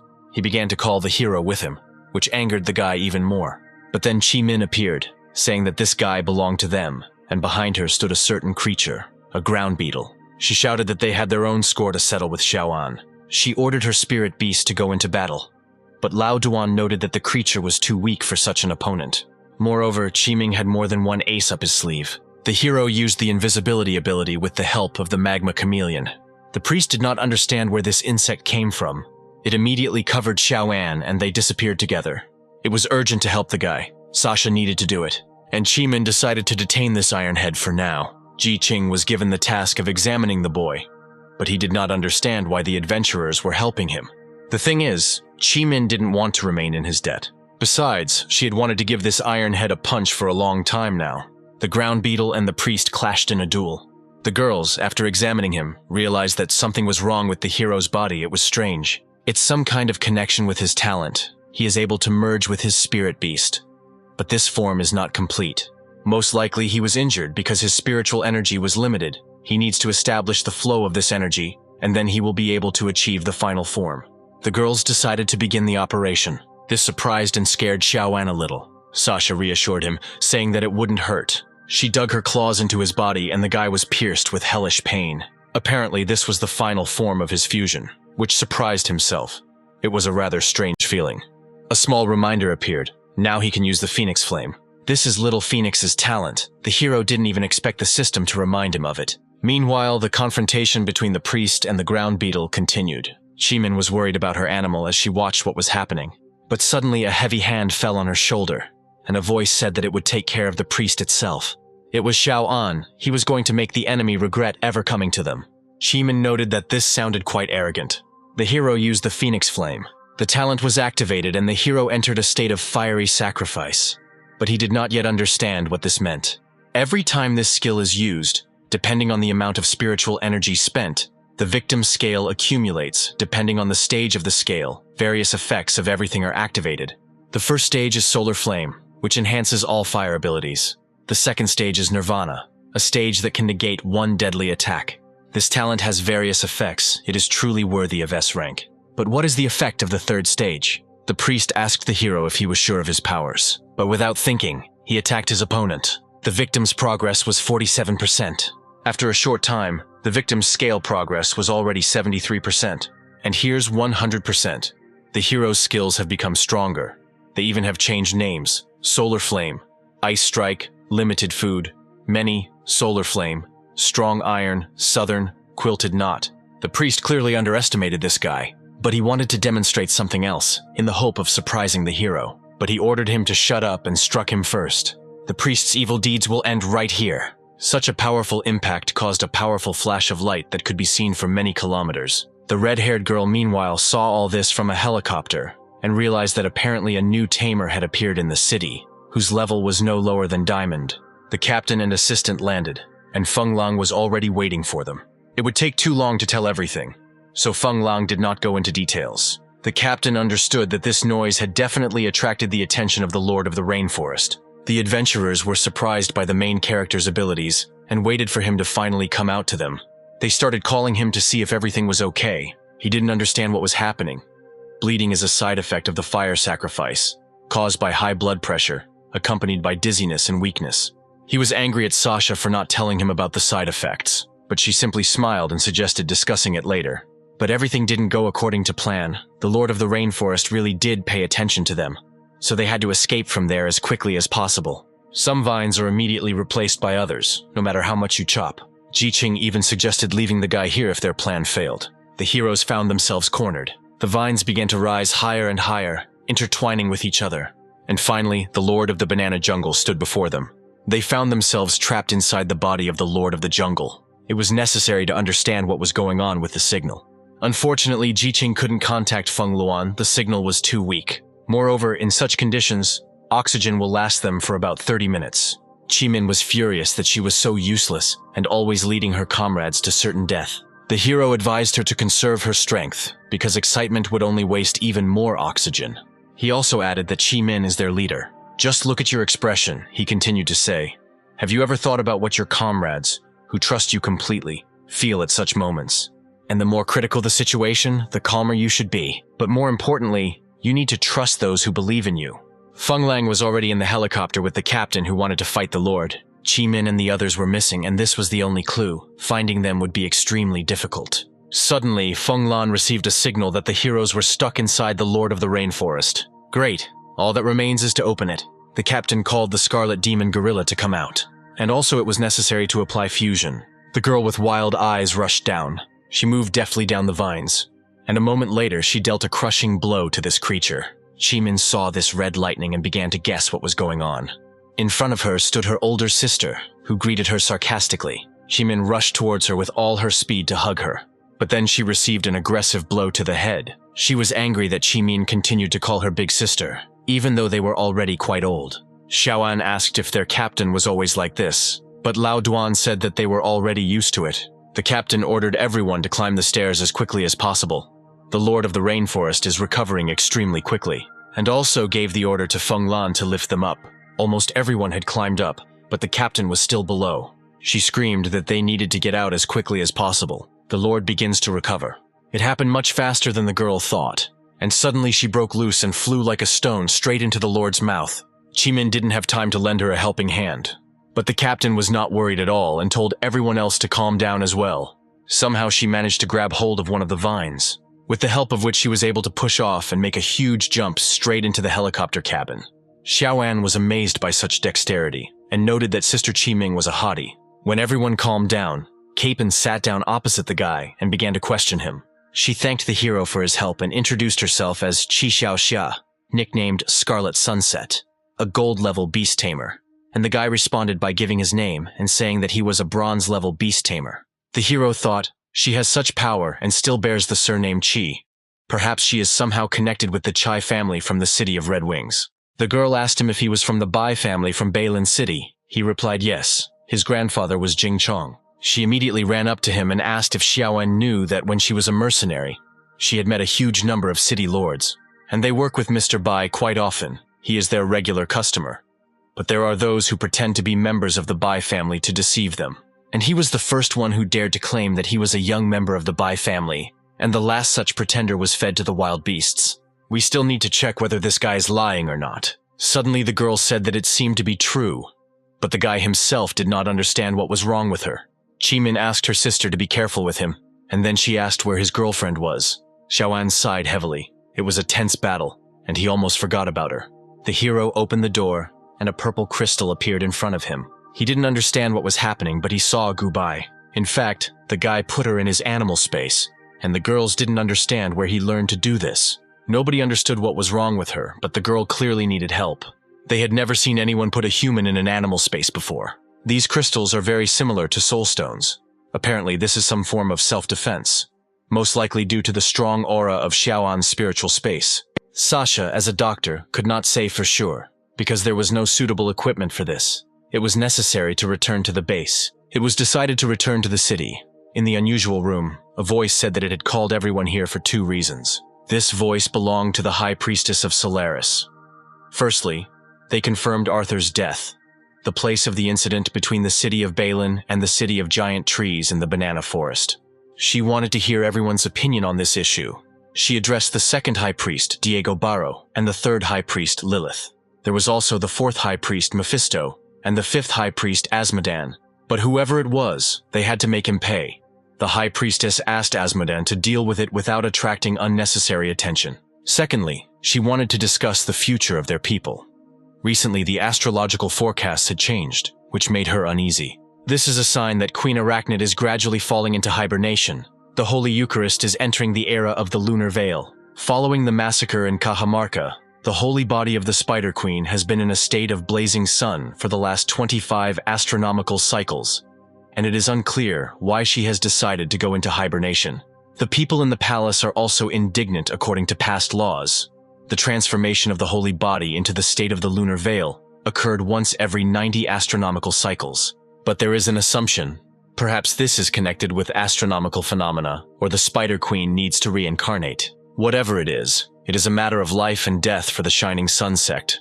There is no room for error here. The second High Priest said that the cult members would search for the Spider Queen. You have to be careful. The Moonveil sect is not an ordinary group of people, but without the blessing of the Spider Queen, their powers are not so terrible, Lilith noted. Mother of all spiders, live forever, they all said in one voice. There were 2 left in the arena, and Lilith asked Asmodan if she was free today. No, I'm not interested in you, the girl answered sharply, but he began to deny it, saying that he just wanted to discuss something. But she simply turned away and called Haydn after her, and Lilith ran after her, asking to listen to him. Raising his hands, he said that he would not interfere, since the priestess personally entrusted her with this task. But there was a question. Did she ever wonder why Arthur died on the High Priestess's building, even though everyone knew he was invisible? There is no trace left of Arthur. The High Priestess knows about Asmodan's abilities, and no matter how you look at it, it turns out that she is sending her to her death. And as she herself said, the stars change their positions, and in the chaos only the strongest will survive. He was not afraid that the girl would convey these words to the priestess, because he knew that she was not an obedient tool, but an intelligent person. Meanwhile, our heroes hurried to get Gubai to the hospital. They quickly connected the girl to the device. As long as her vital functions are stable, her life is not in danger. But it was unknown when she would come to her senses. Even Sasha did not know how to wake her up. The captain was confident in Sasha's abilities and advised him not to lose heart. Besides, she had a couple of acquaintances who could help. The hero immediately said that he wanted to meet them. They walked down the corridor, and Xiaoan wondered why this happened, since he had used this technique before. Perhaps because Gubai had spent too much time there now.